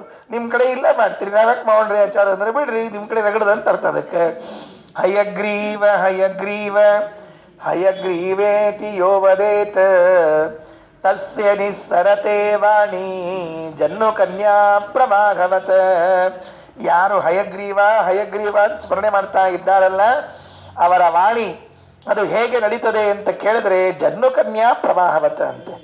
ಜನ್ನುವಿನ ಕನ್ಯೆ ಅಂದ್ರೆ ಗಂಗೆ, ಗಂಗೆ ಹರದಂತೆ ಧಾರಾಕಾರವಾಗಿ ಹರಿತದೆ. ಯಾರದ್ದು ಅಂತ ಕೇಳಿದ್ರೆ ಅವರ ಮಾತು ಹೇಗಿದೆ ನೋಡ್ರಿ. ಉಚ್ಚಾರ ಮಾಡೋದು 4 ಅಕ್ಷರ. ಹಯಗ್ರೀವ ಹಯಗ್ರೀವ ಹಯಗ್ರೀವೇತಿ ಯೋ ವದೇತ್ ತಸ್ಯ ನಿಸ್ಸರತೆ ವಾಣಿ ಜನ್ನು ಕನ್ಯಾ ಪ್ರಭಾಗವತ್. ರಾಜರಂತಾರ ಹಯಗ್ರೀವ ಅಂತನ್ನೋ 4 ಅಕ್ಷರಗಳವಲ್ಲ, ಅದು ಒಂದು ಕೀಲಿಕೈ ಅಂತ. ಅದು ಅದೇನದು? ಕೀಲಿಕೈ. ಕೀಲಿಕೈನ ಹಯಗ್ರೀವ ಎಂಬ ಅಕ್ಷರ ಎಲ್ಲಿ ಹಾಕ್ಬೇಕ್ರಿ ಆಚಾರ್ಯನ? ಕೀಲಿಕೈ ಅಂದ್ರೆ ವೈಕುಂಠದ ಬಾಗ್ಲಕ್ಕೇನ್ ಕೀಲಿ ಅದಲ್ಲ, ಅದರ ಕೀಲಿಕೈ ಅಂತಿದು. ಹಯಗ್ರೀವ ಹಯಗ್ರೀವ ಹಯಗ್ರೀವೇತಿ ಯೋ ಧ್ವನಿ ಕವಾಟೋದ್ಘಾಟನ ಕ್ಷಮಃ. ವೈಕುಂಠದ ಬಾಗಲನ್ನ ತೆಗಿಲಿಕ್ಕೆ ಸಮರ್ಥವಾದ ಕೀಲಿಕೈ ಯಾವುದು ಅಂದ್ರೆ ಹಯಗ್ರೀವ ಎಂಬುವಂತಹ ಮಾತು. ಯಾರು ಬೇಕೋ ಅವ್ರು ಅನ್ಕೊಳ್ರಿ. ಮೋಕ್ಷದ ಕೀಲಿಕೈ ನಿಮ್ ಕಡೆ ಅದ, ದೇವ್ರನ್ನ ಕೇಳಲಿಕ್ಕೆ ಹೋಗ್ಬೇಡ್ರಿ. ದೇವರ ಬಾಗ್ಲ ತೆಗಿತೀನು, ದೇವರ ಬಾಗ್ಲ ತೆಗಿತೀನು ಅಂತ ಅನ್ಲಿಕ್ಕೆ ಹೋಗ್ಬೇಡ್ರಿ. ನಿಮ್ ಕೈಯಾಗ ಕೀಲಿ ಅದ, ನೀವೇ ಅನ್ಬೇಕು. ಹಯಗ್ರೀವ ಹಯಗ್ರೀವ ಹಯಗ್ರೀವೇತಿ ಯೋ ಧ್ವನಿ ವಿಶೋಭತೆ ಚ ವೈಕುಂಠ ಕವಾಟೋದ್ಘಾಟನ ಕ್ಷಮಃ. ಹಾಗಾಗಿ ಹಯಗ್ರೀವನ ಸ್ಮರಣೆಯನ್ನ ಮಾಡಬೇಕು. ರಾಜರು ಹಯಗ್ರೀವನ ಬಗ್ಗೆ ಬಹಳ ಹೇಳ್ಯಾರ. ಹಯಗ್ರೀವ ಮೇಲೆ ಬಹಳ ಪ್ರೀತಿ ವರದಾ ಸ್ವಾಮಿಗಳಿಗೆ. ಆಚಾರ್ಯರು ತಂತ್ರಸಾರ ಸಂಗ್ರಹದಲ್ಲಿ ಹಯಗ್ರೀವನ ಮಂತ್ರವನ್ನೇನು ಹೇಳ್ಯಾರ, ಅದನ್ನ ನಿಜವಾದ ಅರ್ಥದಲ್ಲಿ ಸಾಧನ ಮಾಡಿಕೊಂಡವರು, ಸಿದ್ಧಿಪಡಿಸ್ಕೊಂಡವರು ಅಂತಂದ್ರೆ ರಾಜರು. ಏನ್ ಅದ್ಭುತ ಸಾಧನ ಅಂದ್ರೆ, ಅವರು ಹಯಗ್ರೀವನ್ ಕರೆದ್ರೆ ಬರ್ತಿದ್ದಂತ ಪುಣ್ಯಾತ್ಮ. ಬಾರೋ ಅಂದ್ರೆ ಬಂದು ನಮಗ್ ಕರೆದು ಬರುದಿಲ್ರಿ. ನಮ್ಮ ಮನೆಯಾಗಿದ್ದವ್ರು ಬಾ ಅಂದ್ರೆ ಸಂಕಟ ಅಂತಾವ, ನಮಗೆ ಬೇಕು ಕಳಿಸ್ತಾವ. ಬಾ ಅಂದ್ರೆ ನಮ್ಮ ಮನೆಯಾಗಿದ್ದವ್ರು ಬರುದಿಲ್ಲ. ಹಯಗ್ರೀವ ಬಾ ಅಂತ ಕರೆದ್ರೆ ಬರ್ತಿದ್ರಂತ ರಾಜರು ಹೇಳ್ತಾರೆ. ಎಂಥ ಸಾಧನ ಅದು. ಅದಕ್ಕೆ ಹಯಗ್ರೀವನನ್ನ ಮತ್ಸ್ಯನನ್ನ ಸ್ಮರಣೆ ಮಾಡ್ರಿ. ಮತ್ಸ್ಯ ಶಾಲಗ್ರಾಮವೂ ಇದೆ ಅಂತ. ಮತ್ಸ್ಯ ಶಾಲಗ್ರಾಮ ಮನೆಯಲ್ಲಿ ಇರಬೇಕು ಅಂತ ಹೇಳ್ತಿರ್ತಾರೆ. ಇಲ್ಲ ಅಂದ್ರೆ ಮತ್ ನನಗ್ ಕೇಳ್ಬೇಡ್ರಿ, ಅಷ್ಟೇ ಇರಬೇಕು ಅಂತ ಹೇಳ್ತಿರ್ತಾರೆ ಆಚಾರ್ಯ. ಹೌದಾ, ಕೊಡ್ರಿ ನೀವ ಒಂದ್ ಕೊಡ್ರಿ ನೋಡ ಅಂತ ಅಂತಂದ್ರೆ ನಾ ಎಲ್ಲಿನ ಕೊಡ್ಲಿ. ಆಮೇಲೆ ಮದುವೆ ಆಗೋ ಅಂದ್ರೆ ನೀನ ನನ್ನ ಹೆಂಡತಿ ಆಗೋ ಅಂತ ಏನೋ ಅಂದಂತ ಹಂಗೆ ಹೇಳ್ದಂಗ ಮತ್ಸ್ಯ ಶಾಲಿಗ್ರಾಮ ಇರಬೇಕಂತೆ. ಇದ್ರೇನು ಅಂದ್ರೆ ವಿಶೇಷವಾಗಿ ಅನ್ನ ಲಾಭ ಮತ್ತು ಇನ್ನೊಬ್ಬರು ಮಾಡಿದ ಆಭಿಚಾರಿಕ ಮಂತ್ರಗಳು ನಮಗೆ ಹತ್ತುವುದಿಲ್ಲ. ಮತ ಮದ್ದು ಹತ್ತಬಾರದು ಅಂತಿದ್ರೆ ಹಯಗ್ರೀವ ಇದು ಮತ್ಸ್ಯ ಶಾಲಿಗ್ರಾಮ ಮನೆಯಲ್ಲಿ ಇದ್ರೆ ಸಾಕಂತ. ಎಲ್ಲಿಂದ ಹುಡ್ಕೊಂಡ್ಬರೋಣ ಅಂತ ಕೇಳ್ಬೇಡ್ರಿ. ಇದ್ರ ಅಂತ ಅರ್ಥ. ಅದಕ್ಕೆ ಇಲ್ದೇ ಇದ್ರೆ ನಾವಿದ್ದೀವಲ್ಲ ಮತ್ತ. ಅದಕ್ಕೆ ಅಮರೇಂದ್ರ ವೈರಿ ಭುಜ ದಂಡ ಮಂಡಲ ಪ್ರತಿಕರ್ಷ ಪುಷ್ಕರ ಪತದ್ಧರೋಧೃತಿ ವಿಧದೆ ವರಾಹ ವಪುಷಾಮುನೋರ್ಮಿಮತ್ ಸೃತಿ ಸಿಂಧು ಕಚ್ಚಪತ ಯಾಪ್ತ ರಕ್ಷಿಣ. 15ನೇ ಶ್ಲೋಕದಲ್ಲಿ 2 ರೂಪವನ್ನು ಚಿಂತನೆ. ಒಂದು ಕೂರ್ಮಾವತಾರ, ಇನ್ನೊಂದು ವರಾಹಾವತಾರ. ಕೂರ್ಮ ಮತ್ತು ವರಾಹಾವತಾರಗಳ ಚಿಂತನೆಯನ್ನ ಈ ಶ್ಲೋಕದಲ್ಲಿ ಮಾಡ್ತಾರೆ. ಎಷ್ಟು ಚಂದ ನೋಡ್ರಿ. ಕೂರ್ಮಾವತಾರದ ಸ್ಮರಣೆಯನ್ನ ಮಾಡಬೇಕಂತೆ. ಅಮರೇಂದ್ರ ವೈರಿ ಭುಜ ದಂಡ ಮಂಡಲ ಪ್ರತಿಕರ್ಷ ಪುಷ್ಕರ ಪತದ್ಧರೋಧೃತಿ. ಏನ್ ಮಾಡಿದ ದೇವರು? ಅಮರೇಂದ್ರ ಅಂದ್ರೆ ದೇವತೆಗಳು, ವೈರಿ ಅಮರೇಂದ್ರ ಅಂದ್ರೆ ಇಂದ್ರದೇವರು. ವೈರಿ ಅಂದ್ರೆ ಯಾರು ನಮಗೇನು ಗೊತ್ತ್ರಿ? ವೈರಿ ಅಂದ್ರೆ ಯಾರು ಅಂದ್ರೆ ದೈತ್ಯರು. ದೇವತೆಗಳ ವೈರಿಗಳು ಯಾರಿದ್ದಾರೆ? ಅವರು ದೈತ್ಯರು. ಈ ದೇವತೆಗಳು ದೈತ್ಯರು ಇಬ್ಬರು ಸೇರಿ ಆ ಮಥನ ಮಾಡ್ತಾ ಇದ್ರಲ್ಲ. ಭುಜ ದಂಡ ಮಂಡಲ, ಭುಜಗಳೆಂಬ ದಂಡ ಮಂಡಲಗಳಿಂದ ಪ್ರತಿಕರ್ಷ ಏನ್ ಜಗತಾ ಇದ್ರು, ಹಾವನ್ನು ಹಿಡ್ಕೊಂಡು ಆ ವಾಸುಕಿಯನ್ನು ಹಿಡಿದು ಒಬ್ರು ಈ ಕಡೆಗೆ ಒಬ್ರು ಆ ಕಡೆಗೆ ಜಗತಾ ಇದ್ದಾರಂತೆ. ವಾಸುಕಿ ಅಂತ ಒಂದು ಹಾವು ಪಾಪ, ಅದು ಹಂಗೆ ಆಗ್ತಿರ್ತದ್ರಿ. ಅವರು ಜಗಳದಾಗ 3ನೇ ಹೊಡೆತ ತಿಂದ ಅಂತ ಆಗ್ತಿರ್ತದ ಅದು. ಇದು ನೋಡ್ರಿ, ವಾಸುಕಿಗೆ ಬೇಕಾಗಿತ್ತ ಈ ಕೆಲಸ? ಇವತ್ತಿನ ತನಕಾನು ನಂಗೆ ವಾಸುಕಿ ನೆನೆಸ್ಕೊಂಡಾಗೆಲ್ಲ ಆಶ್ಚರ್ಯ ಆಗತ್ತೆ. ಒಂದು ಚೂರು ಅಮೃತ ಕೊಡ್ತೀನಿ ಅಂತ ಹೇಳಿದ ಕೂಡ್ಲೆ ಪಾಪ ಹಿಂಡ್ಸ್ಕೊಂಡ್ಬಿಟ್ಟರಿ. ಬಟ್ಟಿ ಹಿಂಡ್ಸ್ಕೊಂಡಂಗೆ ಹಿಂಡ್ಸ್ಕೊಂಡ್ಬಿಟ್ಟ ಮೈನ. ಅವರು ದೈತ್ಯರು, ಅವರು ಹಿಂಡಿದ್ರು, ದೇವತೆಗಳು ಇವರು ಹಿಂಡಿದ್ರು. ಇಬ್ರು ಕೂಡಿ ಹಿಂಡಿ ಕೊನೆ ಕೊಟ್ಟದ್ದೇನು ಅಂದ್ರೆ 1 ಸ್ಪೂನ್ ಪಂಚಾಮೃತ ಬೇಕಾಗಿತ್ತ. ಇದು 1 ಸ್ಪೂನ್ ಪಂಚಾಮೃತ ತಗೊಳ್ಳಿಕ್ಕೆ ನಿಮಗೇನು ಗೊತ್ತ್ರಿ ಆಚಾರ? ಕುಡಿದವ್ರಿಗೆ ಗೊತ್ತಿರುತ್ತೆ ಪಂಚಾಮೃತ. ಹೌದು, ಇಲ್ಲಂದಿಲ್ಲ. ಆದ್ರೆ ಇಷ್ಟು ಪರಿಶ್ರಮ ಪಡಬೇಕಾದ ಅವಶ್ಯಕತೆ ಇದ್ದಿದ್ದಿಲ್ಲ.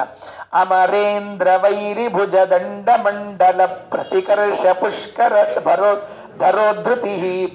ಆ ಪ್ರತಿಕರ್ಷ ಎಳೆಯುವುದರಿಂದ ಪುಷ್ಕರ ನೀರಿನಲ್ಲಿ ಪತತ್ ಬೀಳುವಂತಹ ಧರ ಪರ್ವತವನ್ನ ಉದ್ಧತಿ ಬೆನ್ನಿನ ಮೇಲೆ ಎತ್ತಿಟ್ಕೊಂಡಂತೆ. ಯಾವಾಗ ದೇವತೆಗಳು ದೈತ್ಯರು ಸೇರಿ ಆ ಪರ್ವತವನ್ನ ಮಥನ ಮಾಡ್ಲಿಕ್ಕೆ ಪ್ರಾರಂಭ ಮಾಡಿದ್ದಾರೋ ಆ ಪರ್ವತ ನೀರಿನ ಒಳಗೆ ಹೋತಂತ. ಅದ್ಯಾಕೆ ಹೋತು? ಹಾಲಿನ ಸಾಗರ ಅದು. ಯಾಕೆ ಒಳಗೆ ಹೋತು ಹಾಲಿನ ಸಾಗರದೊಳಗ ಅಂತ ಕೇಳಿದ್ರೆ, ದೇವತೆಗಳು ದೈತ್ಯರಿಬ್ರು ಪ್ರಾರಂಭ ಮಾಡ್ಬೇಕಾದ್ರೆ ಒಂದು ಕೆಲಸ ಮಾಡಿದ್ದಿಲ್ಲ ಅಂತ. ಏನಂತ ಮಾಡಿದ್ದಿಲ್ಲ? ಗಣಪತಿ ಪೂಜಾ ಮಾಡಿದ್ದಿಲ್ಲ. ನೋಡಿ, ಇದೊಂದು ಸ್ವಾರಸ್ಯ. ಯಾಕೆ ಮುಳುಗಿತು ಬೆಟ್ಟ ಅಂದ್ರೆ, ಗಣಪತಿ ಪೂಜೆಯನ್ನ ಮಾಡದೆ ಕಾರ್ಯಕ್ರಮ ಮಾಡಿದ್ದಕ್ಕೆ. ಅದಕ್ಕೆ ಏನೇ ಇರಲಿ, ಪ್ರಾರಂಭ ಮಾಡೋ ಕಾಲಕ್ಕೆ ಒಮ್ಮೆ ಗಣಪತಿ ಸ್ಮರಣೆಯನ್ನಾದರೂ ಮಾಡ್ಬೇಕು. ಅವಿಘ್ನಮಸ್ತು ಅಂತ ಪ್ರಾರಂಭ ಮಾಡುವಾಗ ಗಣಪತಿ ಸ್ಮರಣೆ ಮಾಡಿಬಿಟ್ರೆ ಮುಗಿದೋಯ್ತು. ಧರ್ಮರಾಜ ಯುದ್ಧವನ್ನ ಗೆದ್ನಂತ, ದುರ್ಯೋಧನ ಯುದ್ಧವನ್ನ ಸೋತ್ನಂತ. ಇವ ಗೆದ್ಯಾಕ ಇವ ಸೋತ್ಯಾಕ ಅಂತ ಕೇಳಿದ್ರೆ, ಅದಕ್ಕೆ ಧರ್ಮರಾಜ ಗಣಪತಿ ಪೂಜಾ ಮಾಡಿ ಯುದ್ಧ ಪ್ರಾರಂಭ ಮಾಡಿದ್ನಂತ. ಅದಕ್ಕೆ ಯುದ್ಧ ಗೆದ್ನಂತ. ದುರ್ಯೋಧನ ಗಣಪತಿ ಪೂಜಾ ಮಾಡಿದ್ದಿಲ್ಲಂತ, ಅದಕ್ಕೆ ಸೋತ್ನಂತ. ಜಗನ್ನಾಥ ದಾಸರು ಹರಿಕಥಾಂಸಾರದಲ್ಲಿ ಹೇಳ್ತಾರೆ ಇದನ್ನ. ಇನ್ನೇ ಇದ್ದಿದ್ದಿಲ್ರಿ ಇದು ಕೆಲಸ. ಭಾರಿ ವಿಚಿತ್ರ. ಗಣಪತಿ ಪೂಜಾ ಮಾಡ್ರಿ ಯುದ್ಧ ಗೆಲ್ರಿ, ಗಣಪತಿ ಪೂಜೆ ಇಲ್ಲ ಯುದ್ಧ ಸೋಲ್ರಿ ಅಂತ. ಅದರಿಂದ ಈ ಗಣಪತಿಯ ಪೂಜೆಯನ್ನ ಮಾಡದೇ ಇದ್ದದ್ದಕ್ಕೆ ದೇವತೆಗಳು ದೈತ್ಯರು ಮಥನ ಮಾಡುವಾಗ ಬೆಟ್ಟ ಇಳಿದು ಬಿಡ್ತು. ಯಾರು ತರಬೇಕದನ್ನ ಹೊತ್ಕೊಂಡು? ಏನು ಸಣ್ಣ ಬೆಟ್ಟನ ತರ್ಲಿಕ್ಕೆ ಆಗ ಸ್ತೋತ್ರ ಮಾಡಿದ್ರು.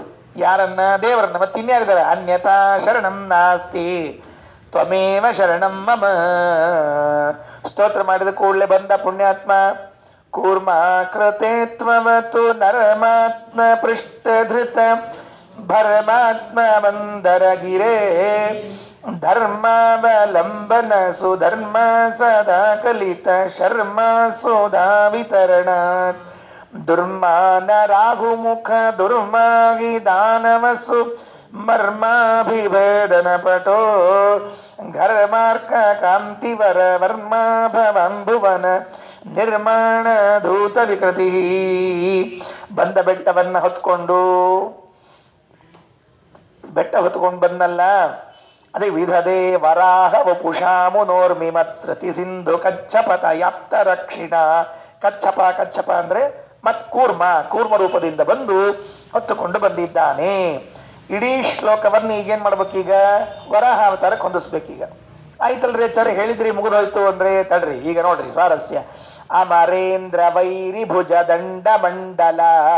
ಇಂದ್ರದೇವರ ವೈರಿಯಾದ ಹಿರಣ್ಯಾಕ್ಷನ ಭುಜದಂಡ ಭುಜದಿಂದ ಪ್ರತಿಕರ್ಷ ಪುಷ್ಕರ ಪತತ್ ನೀರಿನಲ್ಲಿ ಮುಳುಗಿಸುವಂತಹ ಧರ ಅಂದ್ರೆ ಭೂಮಿ, ಅದನ್ನ ಉದ್ಧತಿ ಎತ್ತಿದವನು. ಇಬ್ಬರಿಗೂ ಅಷ್ಟೇ ಅರ್ಥ. ದೇವತೆಗಳು ದೈತ್ಯರು ಸೇರಿ ಮಥನ ಮಾಡಿದಾಗ ಮುಳುಗಿದ ಪರ್ವತವನ್ನ ಎತ್ತಿದ ಕೂರ್ಮ, ದೇವತೆಗಳ ವೈರಿಯಾದ ಹಿರಣ್ಯಾಕ್ಷನಿಂದ ಮುಳುಗಿಸಲ್ಪಟ್ಟ ಭೂಮಿಯನ್ನ ಎತ್ತಿದ ವರಾಹ. ವಿಧದೆ ವರಾಹ ವಪುಷಾಮು ನೋರ್ಮಿಮತ್ಸೃತ ಸಿಂಧು ಕಚ್ಚಪತ ಯಾಪ್ತ ರಕ್ಷಿಣ. ಹೌದು, ಅವ ಕಚ್ಚಪ ಬರೋಬ್ಬರಿ, ಇವ ಯಾಕೆ ಕಚ್ಚಪ ಆಗ್ತಾನ ಅಂತ ಕೇಳಿದ್ರೆ ಅದಕ್ಕೆ ಹೇಳಿದ್ರು ಊರ್ಮಿಮತ್ ಸೃತ ಸಿಂಧು, ನಮ್ಮ ಸಂಸಾರವೆಂಬ ಸಾಗರದಿಂದ ಪಾರುಗಾಣಿಸುವಂಥವನ್ ಯಾರು ಅಂತಂದ್ರೆ ಭಗವಂತ ವರಾಹರೂಪಿಯಾದವನು. ಕಚ್ಚಪ ಅಂತನ್ನೋ ಶಬ್ದಕ್ಕೆ ದಂಡೆ ತೀರ ಅಂತ ಅರ್ಥ ಇದೆ ಸಂಸ್ಕೃತದಲ್ಲಿ. ಕಚ್ಚಪ ಅಂತನ್ನೋ ಶಬ್ದಕ್ಕೆ ಕೂರ್ಮ ಅಂತ ಅರ್ಥ ಇದ್ದಂತೆ ದಂಡೆ ಅಂತ ಅರ್ಥ ಇದೆ. ದಂಡೆ ಮುಟ್ಸವನ್ ಯಾರು ಅಂದ್ರೆ ದೇವರು. ಅಂತೂ 2 ಶ್ಲೋಕವನ್ನ ಮಾಡಿದ್ರು, ಸ್ತೋತ್ರ ಮುಗಿಸಿದ್ರು. ಇದು ಮುಗಿದ ಮೇಲೆ 16ನೇ ಶ್ಲೋಕದಲ್ಲಿ ನರಸಿಂಹಾವತಾರದ ಸ್ಮರಣೆಯನ್ನು ತಾಪಸಮನುವಿನ ಸ್ಮರಣೆಯನ್ನು ಮಾಡ್ತಾ ಇದ್ದಾರಂತೆ. ತಾಪಸಮನು ಪ್ರಾಯ ಕೆಲವರಿಗೆ ಗೊತ್ತಿಲ್ಲದ ವ್ಯಕ್ತಿಯವನು. ಅದು ದೇವರ ರೂಪ ಅಂತ ಗೊತ್ತಿಲ್ಲ. 14 ಮನ್ವಂತರಗಳಲ್ಲಿ 6ನೇ ಮನ್ವಂತರದ ಮನು ಏನಿದ್ದಾನ ಅದು ಭಗವದ್ ರೂಪ. 6ನೇ ಮನು ದೇವರೇ ಅಲ್ಲ, 6ನೇದಲ್ಲ, ಚತುರ್ಥ ಉತ್ತಮ ಭ್ರಾತ ಮನುರ್ನಾಮ್ನ 4ನೇದ್ದು. 4ನೇದ್ದೇನದ ಅಲ್ಲ, ಆ 4ನೇ ಮನು ಅದು ಭಗವದ್ ರೂಪ. ಚತುರ್ಥ ಉತ್ತಮ ಭ್ರಾತ ಮನುರ್ನಾಮ್ನ ಚ ತಾಪಸಃ. 4ನೇ ಮನು ಏನಿದ್ದಾನ ಅವನು ಸ್ವಯಂ ಭಗವದ್ ರೂಪ. ಅಂದ್ರೆ ಸ್ವಯಂಭೂ ಮನು, ಸ್ವಾರೋಚಿಷ, ಉತ್ತಮ, ತಾಪಸ ಅಂತ 4ನೇ ಮನು. 4ನೇ ಮನು ಇದು ದೇವರ ರೂಪವೇ.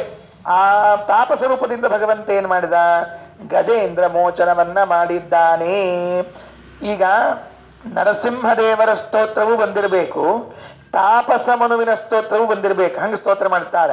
ನರಸಿಂಹಗೇಶ ವಿದದಾರ ದಾರುಣಂ ಪ್ರತಿಗೋದಗೆ ನಖರ ಚಕ್ರ ತೇಜಸ ಸ್ವರಿಪುಂ ಕ್ಷಣೇನ ಸರಸ ಸ್ಫುರತ್ತನುಂ ಪೃಥು ಸತ್ವಮಿಷ್ಟ ಜನ ಭೀತಿಭಂಜನ ಏಷಃ ನರಸಿಂಹ.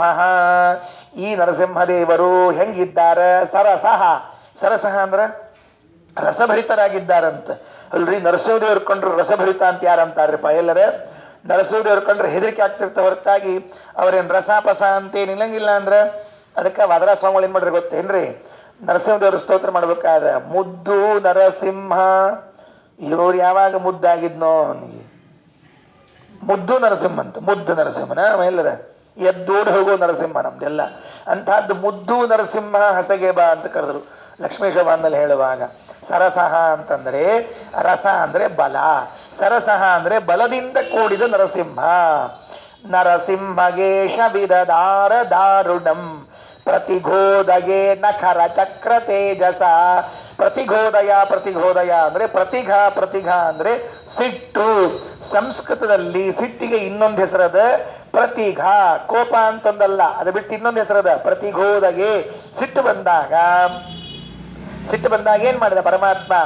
ನಖರ ಚಕ್ರ ತೇಜಸ ಸ್ಫುರತ್ತನುಂ ಪೃಥು ಸತ್ವಂ ಸ್ವರಿಪುಂ ಕ್ಷಣೇನ ವಿದದಾರ.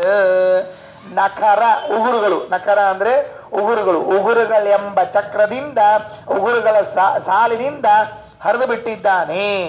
ಯಾರನ್ನ ಹರಿದು ಹಾಕ್ಬಿಟ್ಟ? ಹಿರಣ್ಯಕಶಿಪುವನ್ನ. ಎಷ್ಟು ಪ್ರೀತಿ ನೋಡ್ರಿ. ತೊಡಿ ಮೇಲೆ ಇಟ್ಟುಕೊಂಡು ಹರಿದು ಹಾಕಿದ, ನೆಲದ ಮೇಲೆ ಮಲಗಿಸಿ ಹರಿದು ಹಾಕ್ಲಿಲ್ಲ. ತೊಡಿ ಮೇಲೆ ಇಟ್ಟುಕೊಂಡು ಪರ ಪರ ಪರ ಅಂತ ಹರಿದು ಹಾಕ್ಬಿಟ್ನಂತೆ. ಏನ್ ಪ್ರೀತಿಯೋ ಏನೋ ಗೊತ್ತಿಲ್ಲ. ಅದಕ್ಕೆ ನರಸಿಂಹಗೇಶ ವಿದದಾರ ದಾರುಣಂ ಪ್ರತಿಗೋದಗೆ ನಖರ ಚಕ್ರ ತೇಜಸ. ಅವ ಹೆಂಗಿದ್ದ ಪುಣ್ಯಾತ್ಮ ಹಿರಣ್ಯಕಶಿಪು? ಅವಂಗೊಂದು ಆಶಾ ಇತ್ತಂತ. ಏನ್ ಆಶಾ? ನಾವೊಂದು ಬ್ರಹ್ಮದೇವರಾಗ್ಬಿಡ್ಬೇಕು ಅಂತ ಆಶಾ ಇತ್ತಂತ ಅವಂಗ. ಬೇರೆ ಏನಿದ್ದಿದ್ದಿಲ್ರಿ ಅವಂಗ. ಸಣ್ಣ ಆಶಾ ಪಾಪ, ಛೋಟೀಸಿ ಆಶಾ. ಏನ್ ಸಣ್ಣ ಆಶಾ ಅಂತಂದ್ರೆ ಅವನ್ನ ಬ್ರಹ್ಮದೇವರಾಗ್ಬೇಕು ಅಂತ ಒಂದು ಆಶಾ ಇತ್ತಂತ. ಕೆಲವರಿಗೆ ಸಣ್ಣ ಸಣ್ಣ ಸಣ್ಣ ಸಣ್ಣ ಆಶಾ ಇರ್ತಾವ್ರಿ, ಭಾಳೇನಿಲ್ಲ ನಾ ಭಾರತದ ಪ್ರಧಾನಿ ಆಗ್ಬೇಕು ಅಂತ. ನಮ್ಮ ರಾಹುಲ್ ಗಾಂಧಿಗೆ 45-50 ವರ್ಷದಿಂದ ಅದರಿ ಪಾಪ. ಅವಂಗ ಆಶಾ ಛೋಟೀಸಿ ಆಶಾ. ಅವನ ದೃಷ್ಟಿಯೊಳಗಡೆ ದೊಡ್ಡ ವಿಷಯನೇ ಅಲ್ಲ. ಅವಂಗ 50 ವರ್ಷ ಆದ್ರೂ ಇನ್ನೂ ನಾ ಭಾರತದ ಪ್ರಧಾನಿ ಆಗ್ಬೇಕು, ಭಾರತ ಪ್ರಧಾನಿ. ಸಣ್ಣ ಕೆಲಸ ರೀ ಅದು, ಆಗ್ಬಲ್ತಾ ಇದೆ ಅವನ ಕೆಲಸ ಕಡೆಯಿಂದ. ದೊಡ್ಡ ದೊಡ್ಡ ಆದ್ರೆ ಮಾಡಿಬಿಡ್ತಿದ್ದವ, ಚುಟುಕಿ ಹೊಡೆದ ಮಾಡಿಬಿಡ್ತನವ. ಆದ್ರೆ ಇದು ಸಣ್ಣ ಕೆಲಸ ಅಲ್ಲ, ಪಾಪ ಆಗಲ್ತಾಗಿದೆ. ಈ ಕೆಲವರಿಗೆ ಆಶಾ ಇರ್ತದ, ಏನಂತ ನಾ ಅದಾಗಬೇಕು, ನಾ ಇದಾಗಬೇಕು ಅಂತ ತಿಳ್ಕೊಂಡು. ಹಿಂಗೆ ಹಿರಣ್ಯಕಶಿಪು ಒಂದು ಆಶಾ ಇತ್ತಂತ, ನಾ ಒಂದ್ಸಲ ಬ್ರಹ್ಮದೇವ್ರ ಆಗ್ಬೇಕು. ಏನ್ ಮಾಡ್ತೀಯ ಆಗಿ ಅಂತ ಕೇಳಿ ಯಾರೊಬ್ರು. ಈ TV 9 ಅವ್ರು ಇರ್ತಾರ, ಪಬ್ಲಿಕ್ TV ಅವ್ರು ಇರ್ತಾರೆ, ಕೇಳಂತ. ಅಲ್ಲಪ್ಪ ನೀ ಆಗ ಏನ್ ಮಾಡ್ಬೇಕಂತ ಇಟ್ಕೊಂಡು ಬ್ರಹ್ಮದೇವ್ರಾಗಿ ಅಂತ. ಏನಿಲ್ಲ, ಇದೇನು ಬ್ರಹ್ಮದೇವರು ಸೃಷ್ಟಿ ಮಾಡಿಲ್ಲ ಜಗತ್ತು ಎಲ್ಲ ಉಲ್ಟಾ ಮಾಡ್ಬೇಕಂತ ಮಾಡೀನಿ ಅಂತ ಹೇಳಿದಂತವ.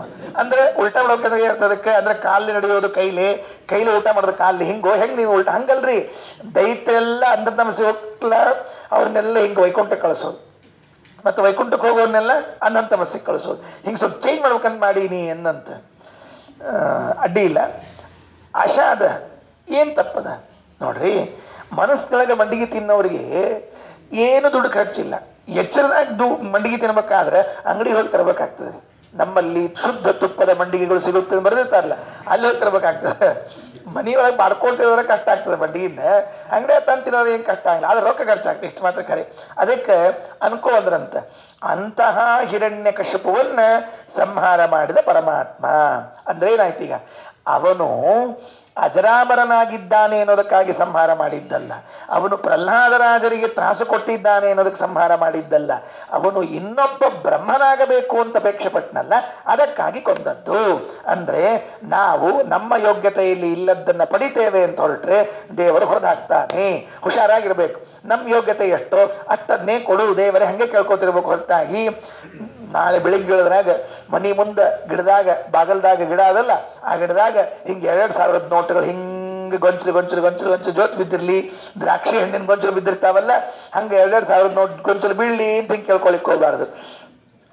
ಕೊಟ್ಟ ಅಂತ ಇಟ್ಕೊಳ್ರಿ ದೇವ್ರ. ಅಕಸ್ಮಾತ್ ನಾಳೆ ಬೆಳಿಗ್ಗೆ ಗಿಡದಾಗ ಮನಿ ಮುಂದೆ ದ್ರಾಕ್ಷಿ ಹಣ್ಣಿನ ಗಿಡದ ಜಾಗದಾಗ ದ್ರಾಕ್ಷಿ ಹಣ್ಣಿನ ಬದಲಿ 2,000 ನೋಟ್ ಇದ್ದು ಅಂತ ಇಟ್ಕೊಳ್ರಿ, ತಗೊಂಡ್ರಿ ಅಂತ ಇಟ್ಕೊಳ್ರಿ, ಮುಂದ್ ಪರಿಸ್ಥಿತಿ ಏನ್ ಗೊತ್ತೇನು, ಇನ್ಕಮ್ ಟ್ಯಾಕ್ಸ್ ಅವ್ರು ಬರ್ತಾರೆ. ಯಾಕೆ ಬೇಕಾಗಿತ್ತಪ್ಪ? ದ್ರಾಕ್ಷಿ ಹಣ್ಣಿದ್ರೆ ಇನ್ಕಮ್ ಟ್ಯಾಕ್ಸ್ ಅವ್ರು ಬರ್ತಿದ್ದಿಲ್ಲ. ದ್ರಾಕ್ಷಿ ಹಣ್ಣಿನ ಜಗದಾಗಿ ಇವೇನು ಬಂದು ನೋಡ್ರಿ ಬಂತವು. ಅದಕ್ಕೆ ನಾವು ಏನ್ ತಲೆಗೆಸ್ಕೊಳಕ್ ಹೋಗ್ಬಾರ್ದು. ನಮಗೆ ಎಷ್ಟು ಕೊಡ್ಬೇಕು ಅಷ್ಟು ಕೊಟ್ಟಾನ, ಅಷ್ಟನ್ನೇ ಕೊಡಪ ಅನ್ಬೇಕು. ಈ ಹಿರಣ್ಯಕಶಿಪು ಏನ್ ಮಾಡಿದ, ತನ್ನ ಯೋಗ್ಯತಾ ಮೀರಿ ಬ್ರಹ್ಮ ಪದವಿಯನ್ನು ಪಡಿಬೇಕು ಅಂತ ಹೊರಟ, ಅದಕ್ಕಾಗಿ ದೇವರು ಸಂಹಾರ ಮಾಡಿದ. ಇದನ್ನ ತಿಳಿಸಿಕೊಟ್ರು. ಇದಾದ ಮೇಲೆ ಮುಂದಿನ ಮಾತು ಹೇಳ್ತಾರೆ ಮತ್ತೆ ಇನ್ಯಾವುದು ಅಂದ್ರೆ, ಈಗ ಇವಂದೇ ಕಥೆ. ತಾಪಸಮನು ಆಗಬೇಕು.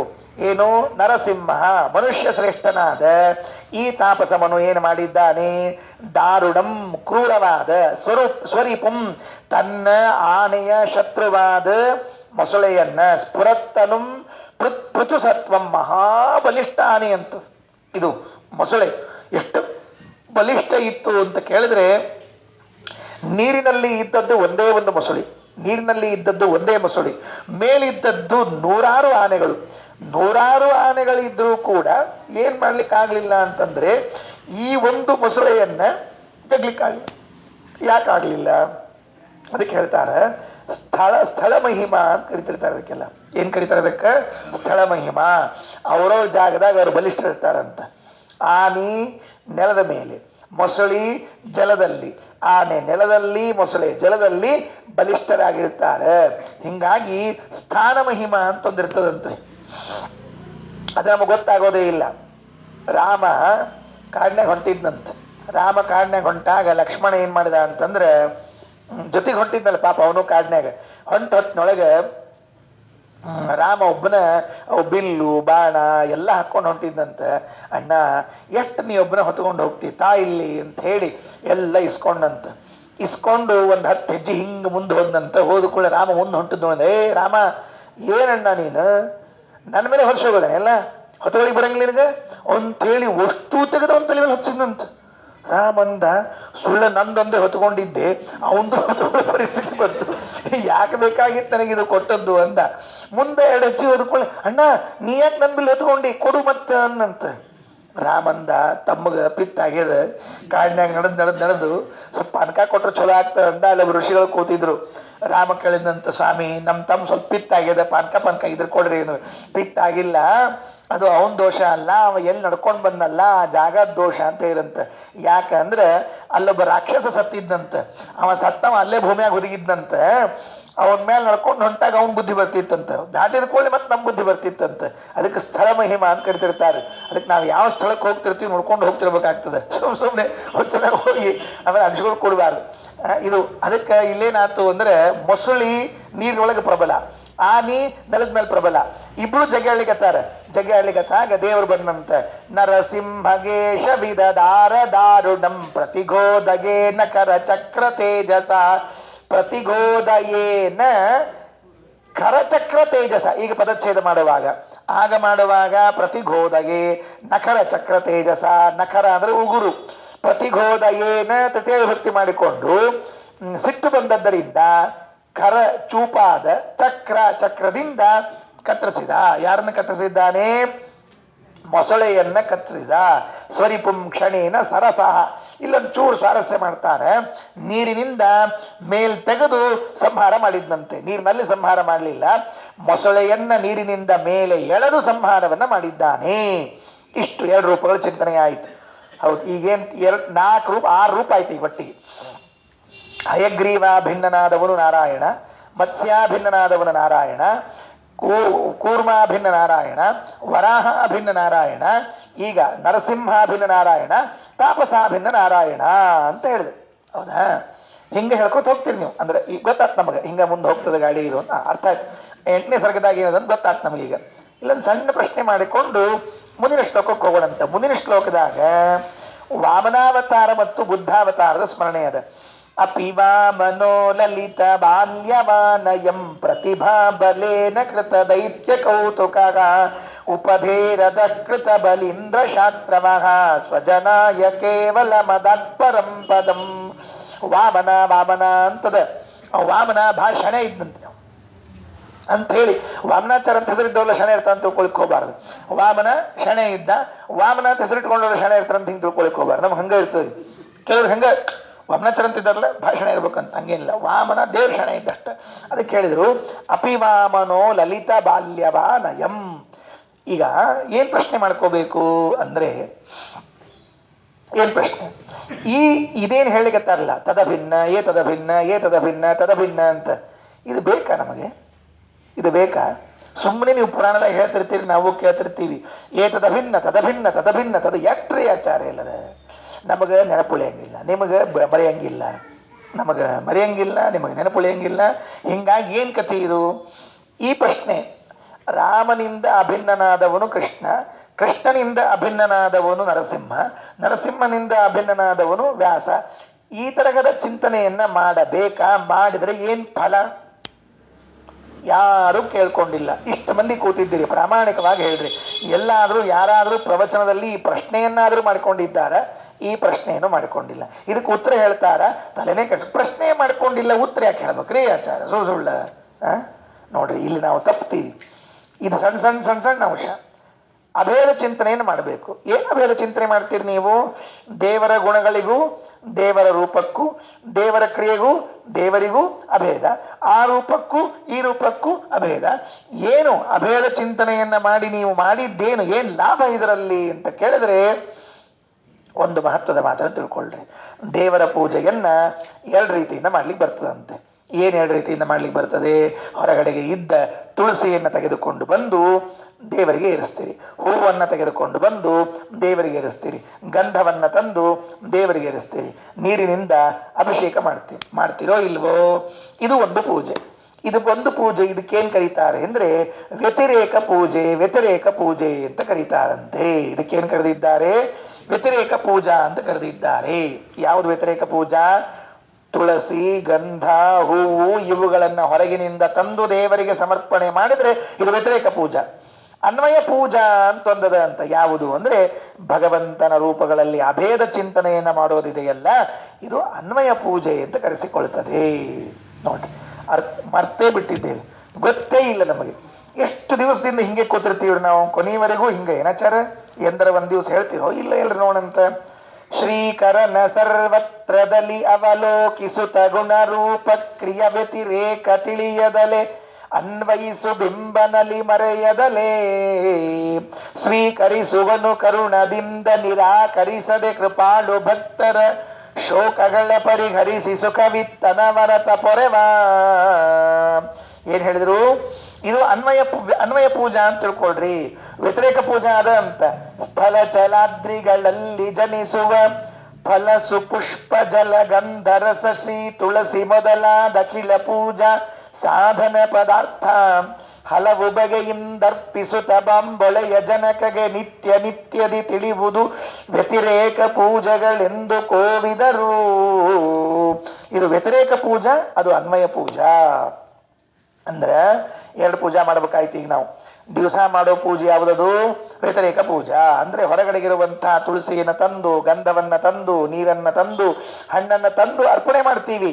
ಆದರೆ ಇದೆಲ್ಲ ಬಿಟ್ಟು ಇನ್ನೊಂದು ಪೂಜಾ ಮಾಡ್ಲಿಕ್ಕೆ ಬರ್ತದೆ. ಯಾವುದದು? ಅನ್ವಯ ಪೂಜಾ. ಏನ್ ಬಾಳಿಲ್ಲ, ಅನ್ವಯ ಪೂಜಾ ಬಹಳ ಏನ್ ಕಷ್ಟ ಇಲ್ಲ. ರಾಮನಿಂದ ಅಭಿನ್ನ ಬಿಂಬ, ಕೃಷ್ಣನಿಂದ ಅಭಿನ್ನ ಬಿಂಬ, ರಾಮಕೃಷ್ಣರು ಅಭಿನ್ನರು, ಇಷ್ಟು ಅಭೇದ ಚಿಂತನೆ ಮಾಡಿ ಬಿಟ್ರೆ ಮುಗಿದು ಹೋಯ್ತಂತೆ. ಅದು ಏನ್ ಕರೆಸ್ಕೊಳ್ತದೆ ಅಂತಂದ್ರೆ ಅನ್ವಯ ಪೂಜೆ ಅಂತ ಕರೆಸಿಕೊಳ್ತದೆ. ಹಾಗಾದ್ರೆ ಈಗ ಮಧ್ವಾಚಾರ್ಯರು ಮಾಡ್ತಾ ಇದ್ದದ್ದು ಅನ್ವಯ ಪೂಜಾ ಅಂತ ಆಯ್ತು. ಈಗ ನೋಡಿ, ಇಷ್ಟೊತ್ತು ಅರ್ಥ ಆಗಲಿಲ್ಲ. ಏನೋ ಸುಮ್ಮನೆ ಅವತಾರಗಳು ಹೇಳ್ತಿದ್ದಾರೆ, ಶ್ಲೇಷಾಲಂಕಾರದಲ್ಲಿ ಹೇಳ್ತಿದ್ದಾರೆ, ಅಭೇದ ಹೇಳ್ತಿದ್ದಾರೆ ಅಂತ ತಿಳ್ಕೊಂಡ್ವಿ. ಅಲ್ಲ, ಅನ್ವಯ ಪೂಜೆಯನ್ನು ಹೇಳ್ತಾ ಇದ್ದಾರೆ. ಅಪಿವಾ ಮನೋಲಲಿತ ಬಾಲ್ಯಮಾನಯಂ ಪ್ರತಿಭಾ ಬಲೇನ ಕೃತ ದೈತ್ಯ ಕೌತುಕ ಉಪಧೇರದ ಕೃತ ಬಲೀಂದ್ರ ಶಾಸ್ತ್ರವ ಸ್ವಜನಾಯ ಕೇವಲ ಮದಾತ್ ಪರಂ ಪದಂ. ಅಯಂ ಈ ಪರಮಾತ್ಮ ಲಲಿತ ಬಾಲ್ಯವಾನ್, ಬಾಲಕನ ವೇಷ. ಎಷ್ಟು ಚಂದ ಇದ್ದ ವಾಮನ ಅಂತ ಕೇಳಿದ್ರೆ, ಆ ವಾಮನಾವತಾರ ವರ್ಣನ ಮಾಡ್ಲಿಕ್ಕೆ ರಾಜರಿಗೆ ಶಬ್ದ ಸಾಲಿಲ್ಲ ಅಂತ ಹೇಳ್ತಾರೆ ವರದಾಸ್ವಾಮಿಗಳು. ಅಷ್ಟು ಚಂದ ಇದ್ದಂತ ವಾಮನ ವಾಮನ ಅಂತ ತಿಳ್ಕೊಂಡು ಹೇಳಿ ಮುಂಜಿ ಮಾಡ್ಕೊಂಡು ಹುಡುಗರಿಗೆಲ್ಲ ವಾಮನ ವಾಮನ ಮೂರ್ತಿ ಅಂತ ಕರೀತಿರ್ತಾರೆ. ಮುಂಜಿ ಆಗಿರ್ತದೆ ಸಣ್ಣವ ಇದ್ದಾಗ, ಮತ್ತೆ ಮುಂಜಿ ಮಾಡ್ಕೊಂಡ್ರೆ ದೊಡ್ಡ ಆದ್ಮೇಲೆ ಮುಂಜಿ ಮಾಡ್ಕೊಂಡ್ರೆ ಅನ್ಬಾರ್ದು, ಮತ್ತೆ ವಾಮನ ಮೂರ್ತಿ ಅನ್ಬಾರ್ದು, ವರಾಹ ಮೂರ್ತಿ ಅನ್ಬೋದು ಅಷ್ಟೇ. ಅದಕ್ಕೆ ಅಂದ್ರೆ ಸಾರಿ, ಏನು ಅನ್ಕೊಳಿಕ್ ಹೋಗ್ಬೇಡ್ರಿ.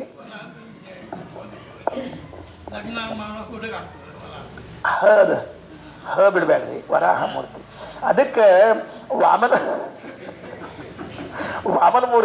ಮೂರ್ತಿ ಅಂತಂದ್ರೆ ಸಣ್ಣ ಇದ್ದಾಗ ಮುಂಜಿ ಮಾಡ್ಕೊಂಡ್ರೆ ವಾಮನ ಮೂರ್ತಿ, ದೊಡ್ಡ ಆದ್ಮೇಲೆ ಮುಂಜಿ ಮಾಡ್ಕೊಂಡ್ರೆ ವರಾಹ ಮೂರ್ತಿ ಅಂತ ಇಷ್ಟೇ ಅರ್ಥ. ಮಾಡ್ಕೋತಾರ, ಮತ್ತೆ ಇಲ್ಲ ಅಂತ ತಿಳ್ಕೊಬೇಡ್ರಿ, ಮಾಡ್ಕೋತಾರ. 30-35ಕ್ಕೂ ಮುಂಜಿ ಮಾಡ್ಕೊಂಡವ್ರು ಇದ್ದಾರೆ. ಅದೇನು ಸಂಕೋಚ ಇಲ್ಲ, ಏನಿಲ್ಲ. ಆಚಾರ ಒಟ್ಟು ಮಾಡ್ಕೋಬೇಕು. ಯಾವಾಗಾರ ಅದೇನು ಮಾಡ್ಕೊಂಡ್ರೆ ಆಯ್ತು ಅಂತ ಮಾಡ್ಕೊಂಡಿರ್ತಾರೆ. ವಾಮನ ಮೂರ್ತಿ ಎಷ್ಟು ಚಂದ ಇದ್ದ ಅಂದ್ರೆ ಲಲಿತ ಬಾಲ್ಯವಾನಯಂ, ಅವನ ದೇಹದಲ್ಲಿ ಇನ್ನೂ ಆ ಬಾಲ್ಯ ಎದ್ದು ಕಾಣ್ತಿತ್ತಂತೆ, ಬಾಲ್ಯ ಎದ್ದು ಕಾಣ್ತಾ ಇತ್ತಂತೆ. ಅಪಿ ವಾಮನೋ ಲಲಿತ ಬಾಲ್ಯವಾನಯಂ ಪ್ರತಿಭಾ ಬಲೇನ ಕೃತ ದೈತ್ಯ ಕೌತುಕ. ಬುದ್ಧಿಯ ಬಲದಿಂದಲೇನೆ ಬಲಿಚಕ್ರವರ್ತಿಯನ್ನ ನಿಬ್ಬೆರಗಾಗಿಸಿಬಿಟ್ಟಿದ್ದಂತೆ. ಏನ್ ಆಶ್ಚರ್ಯ! ಬಡ ಬಡ ಬಡ ಬಂದ ಮನೆಗೆ. ಬಂದು ಕೂಡ್ಲೆ ಕೂತವರೆಲ್ಲ ಧಗ್ ಧಗ್ ಧಗ್ ಎದ್ದಿಂತ ಬಿಟ್ರು. ಯಾಕೆದ್ರಿ ಅಂತ ಕೇಳಿದ ಬಲಿಚಕ್ರವರ್ತಿ. ಯಾಕೆದ್ರಿ? ನೋಡಲ್ಲಿ ಬ್ರಹ್ಮವರ್ಚಸ್ವಿ ಹೆಂಗ್ ಬರ್ಲಿಕ್ಕೆ ಅದು ಬ್ರಾಹ್ಮಣ ಕುಮಾರ ಅಂತ ಹೇಳಿದ ಕೂಡ್ಲೆ ಹೋಗಿ ಕಾಲಿಗೆ ಬಿದ್ದು ಕರ್ಕೊಂಡು ಬಂದು ಕೂಡಿಸ್ದ. ಈ ಕೂಡಿಸಿದ ಕೂಡ್ಲೆ ಕೂಡ್ಲಿಲ್ರಿ ಪುಣ್ಯಾತ್ಮ. ಅವನ್ ನೋಡಿದ ಕೂಡ್ಲೆ ಇಷ್ಟು ಸಂತೋಷ ಆಯ್ತು, ಏನ್ರ ದಾನ ಕೊಡ್ಬೇಕು ಅನಿಸ್ಬಿಡುತ್ತೆ ಅಂತ ಅವಂಗ. ಯಾರಿಗೆ? ಬಲಿಚಕ್ರವರ್ತಿ. ಹಂಗೆ ಆಗ್ತಾವ. ಸಣ್ಣ ಹುಡುಗರು ನೋಡಿದ ಕೂಡ್ಲೆ ಏನ್ರ ಕೊಡ್ಬೇಕು ಅನ್ಸ್ಬಿಡ್ತಾರೆ ಮನಸ್ಸು. ಅಯ್ಯೋ ಏನ್ ತರ್ಲಿಲ್ಲಲ್ಲ ಅಂತ ಹಿಂಗ ಅನಸಿಕ್ ಶುರು ಆಗ್ತದೆ. ಹಂಗಿ ವಾಮನನ ಕಂಡು ಕೂಡ್ಲೆ ಏನ್ರ ಕೊಟ್ಟು ಬಿಡ್ಬೇಕು ಅನಿಸ್ತ್ರಿ. ಯಾಕ? ಬ್ರಾಹ್ಮಣ ಮನೆ ತನಕ ಬಂದಾನ ಅಂದ್ರೆ ಏನ್ರ ಅಪೇಕ್ಷೆ ಇಟ್ಕೊಂಡು ಬಂದಿರ್ತದ ಅದು. ನೋಡಪ್ಪ, ನಿನಗೇನ್ ಬೇಕು ಹೇಳ, ಲಗ್ನ ಮಾಡಿಸ್ತೇನು? ಕನ್ಯಾ ಅವನ 7 ವರ್ಷದವ, ಇನ್ನು ಅವ್ನ ಲಗ್ನ ಅಂತ ಇರ್ಲಿ. ಲಗ್ನ ಮಾಡಿಸ್ತೇನು, ಸೈಟ್ ಕೊಡ್ಲೇನು, ಆಮೇಲೆ ಊರು ಕೊಡ್ಲೇನು, ಬಂಗಾರ ಕೊಡ್ಲೇನು, ಬೆಳ್ಳಿ ಕೊಡ್ಲೇನು ಅಂದ.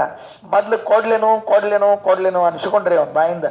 ಕೂತಿದ್ರಿ ವಾಮನ. ಅವನು ಶೆಣೆ ಇದ್ದ. ಮತ್ತೆ ಅದಕ್ಕೆ ಪ್ರತಿಭಾ ಬಲೇನ ಅಂದಾರ ಪಂಡಿತಾಚಾರ್ಯರು. ಖರೆ ನೋಡ್ ನೀನ ಬಲಿಚಕ್ರವರ್ತಿ ವಂಶಕ್ಕೆ ತಕ್ಕಂಗೆ ಮಾತಾಡಿದೀನಿ. ಮೊದ್ಲು ಒಂದು ಡೈಲಾಗ್ ಹೋಗದ ವಾಮನ. ಇದು ಹಿಂಗಂದು ಕೂಡಲೇ ಅಂತದ್ರಿ. ವಂಶಕ್ಕೆ ತಕ್ಕಂಗ ಅಂದ್ಕೊಳ್ಳಿ ಹಿಂಗಂತಾನವ, ಹಿಂಗಂತಾನ. ಆ ವಂಶದಾಗ ಏನಿರಂಗೆ ಇಲ್ರಿ ಅವಾಗ. ಏನಿರ್ತದ? ಏನು ನೋಡಿದ್ರೆ ಅಂತಾನವ. ವಂಶಕ್ಕೆ ತಕ್ಕಂಗೆ ಮಾತಾಡಿದಿ ಅಂದ. ಯಾಕ? ನಿಮ್ಮಪ್ಪ, ಅವರಪ್ಪ ಎಲ್ಲ ಎಂಥ ಉದಾರಿಗಳು, ದಾನಶೂರರು ವಂಶ ನಿಮ್ದು ಅಂದ್ಬಿಟ್ಟ ವಾಮನ. ಅಂದ. ಮತ್ತಿನ್ನಿಷ್ಟು ಹೊಗಳಿದ ಅದು ಏರ್ಕೋತ ಹೋತ ಹೇಳ್ತೀನಿ. ಏನ್ ಬೇಕು ಅಂದ. 3 ಪಾದ ಭೂಮಿ ಸಾಕಂದವ. ಕೇಳ್ಕೊತಿ, 3 ಪಾದ ಕೇಳ್ಕೊತಿ ಅನ್ನೋ. ಕೊಟ್ರೆ ಅಷ್ಟು ಕೊಡು, ಇಲ್ಲ ಅಂದ್ರೆ ಬಿಡು ಅಂದ. ಪಾಪ 3 ಪಾದ ಕೇಳಿದ ಅಂತ ಹೇಳಿ ಟೊಪ್ಪಗಿ ಬಿದ್ದು, ಟೊಪ್ಪಗಿರಿ ಅದು. ಉಪದೇ ಅಂದ್ರೆ ವ್ಯಾಜ, ನೆಪ ಮಾಡಿದ. 3 ಪಾದ ಭೂಮಿ ಬೇಕು ಅಂತ ಕೇಳಿದ. 3 ಪಾದ ಭೂಮಿ ಬೇಕು ಅಂತ ಕೇಳಿದ ಕೂಡ್ಲೆ ಹೂ ಅಂತ ಹೇಳಿ ಕೊಟ್ಟು ನೋಡ್ರಿ ಎಷ್ಟು ದಡ್ತನ ಆಯ್ತು. ಅಧಕೃತ ಬಲಿ ಇಂದ್ರ ಶಾಸ್ತ್ರವಾಹ, ಅವನ ತೆಳಗೆ ಹಾಕಿ ಸ್ವಜನಾಯ ಇಂದ್ರದೇವರಿಗೆ ಕೇವಲ ಮದಾತ್ ಪರಂ ಪದಂ ಸ್ವರ್ಗವನ್ನು ವಹಿಸಿಕೊಟ್ಟ. ವಾಮನ ಯುದ್ಧ ಮಾಡ್ಲಿಕ್ಕೆ ಬರ್ತಿತ್ತು. ಯುದ್ಧ ಮಾಡಿ ವಾಮನ ಅವನನ್ನು ಸೋಲಿಸಿ ಸ್ವರ್ಗವನ್ನ ತಗೊಳ್ಳಿಕ್ ಬರ್ತಿತ್ತು, ತಗೊಳ್ಳಿಲ್ಲ. ಬುದ್ಧಿಬಲದಿಂದ ಅವನ ಹತ್ರ ದಾನವನ್ನ ತೆಗೆದುಕೊಂಡು ಆಮೇಲೆ ವ್ಯವಸ್ಥೆ ಮಾಡಿದ್ದಂತೆ. ಇದೆಲ್ಲ ಬಹಳ ಕಷ್ಟ ಇದೆ ರೀ, ಬಹಳ ಬುದ್ಧಿ ಉಪಯೋಗಿಸ್ಬೇಕಾಯ್ತು ದೇವರಿಗೆ. ಯಾಕೆ ಹಂಗೆ ಮಾಡಿದ ಎಲ್ಲ ಮತ್ತೆ ಬೇರೆ ಬೇರೆ ಕಥೆ ಇರಲಿ.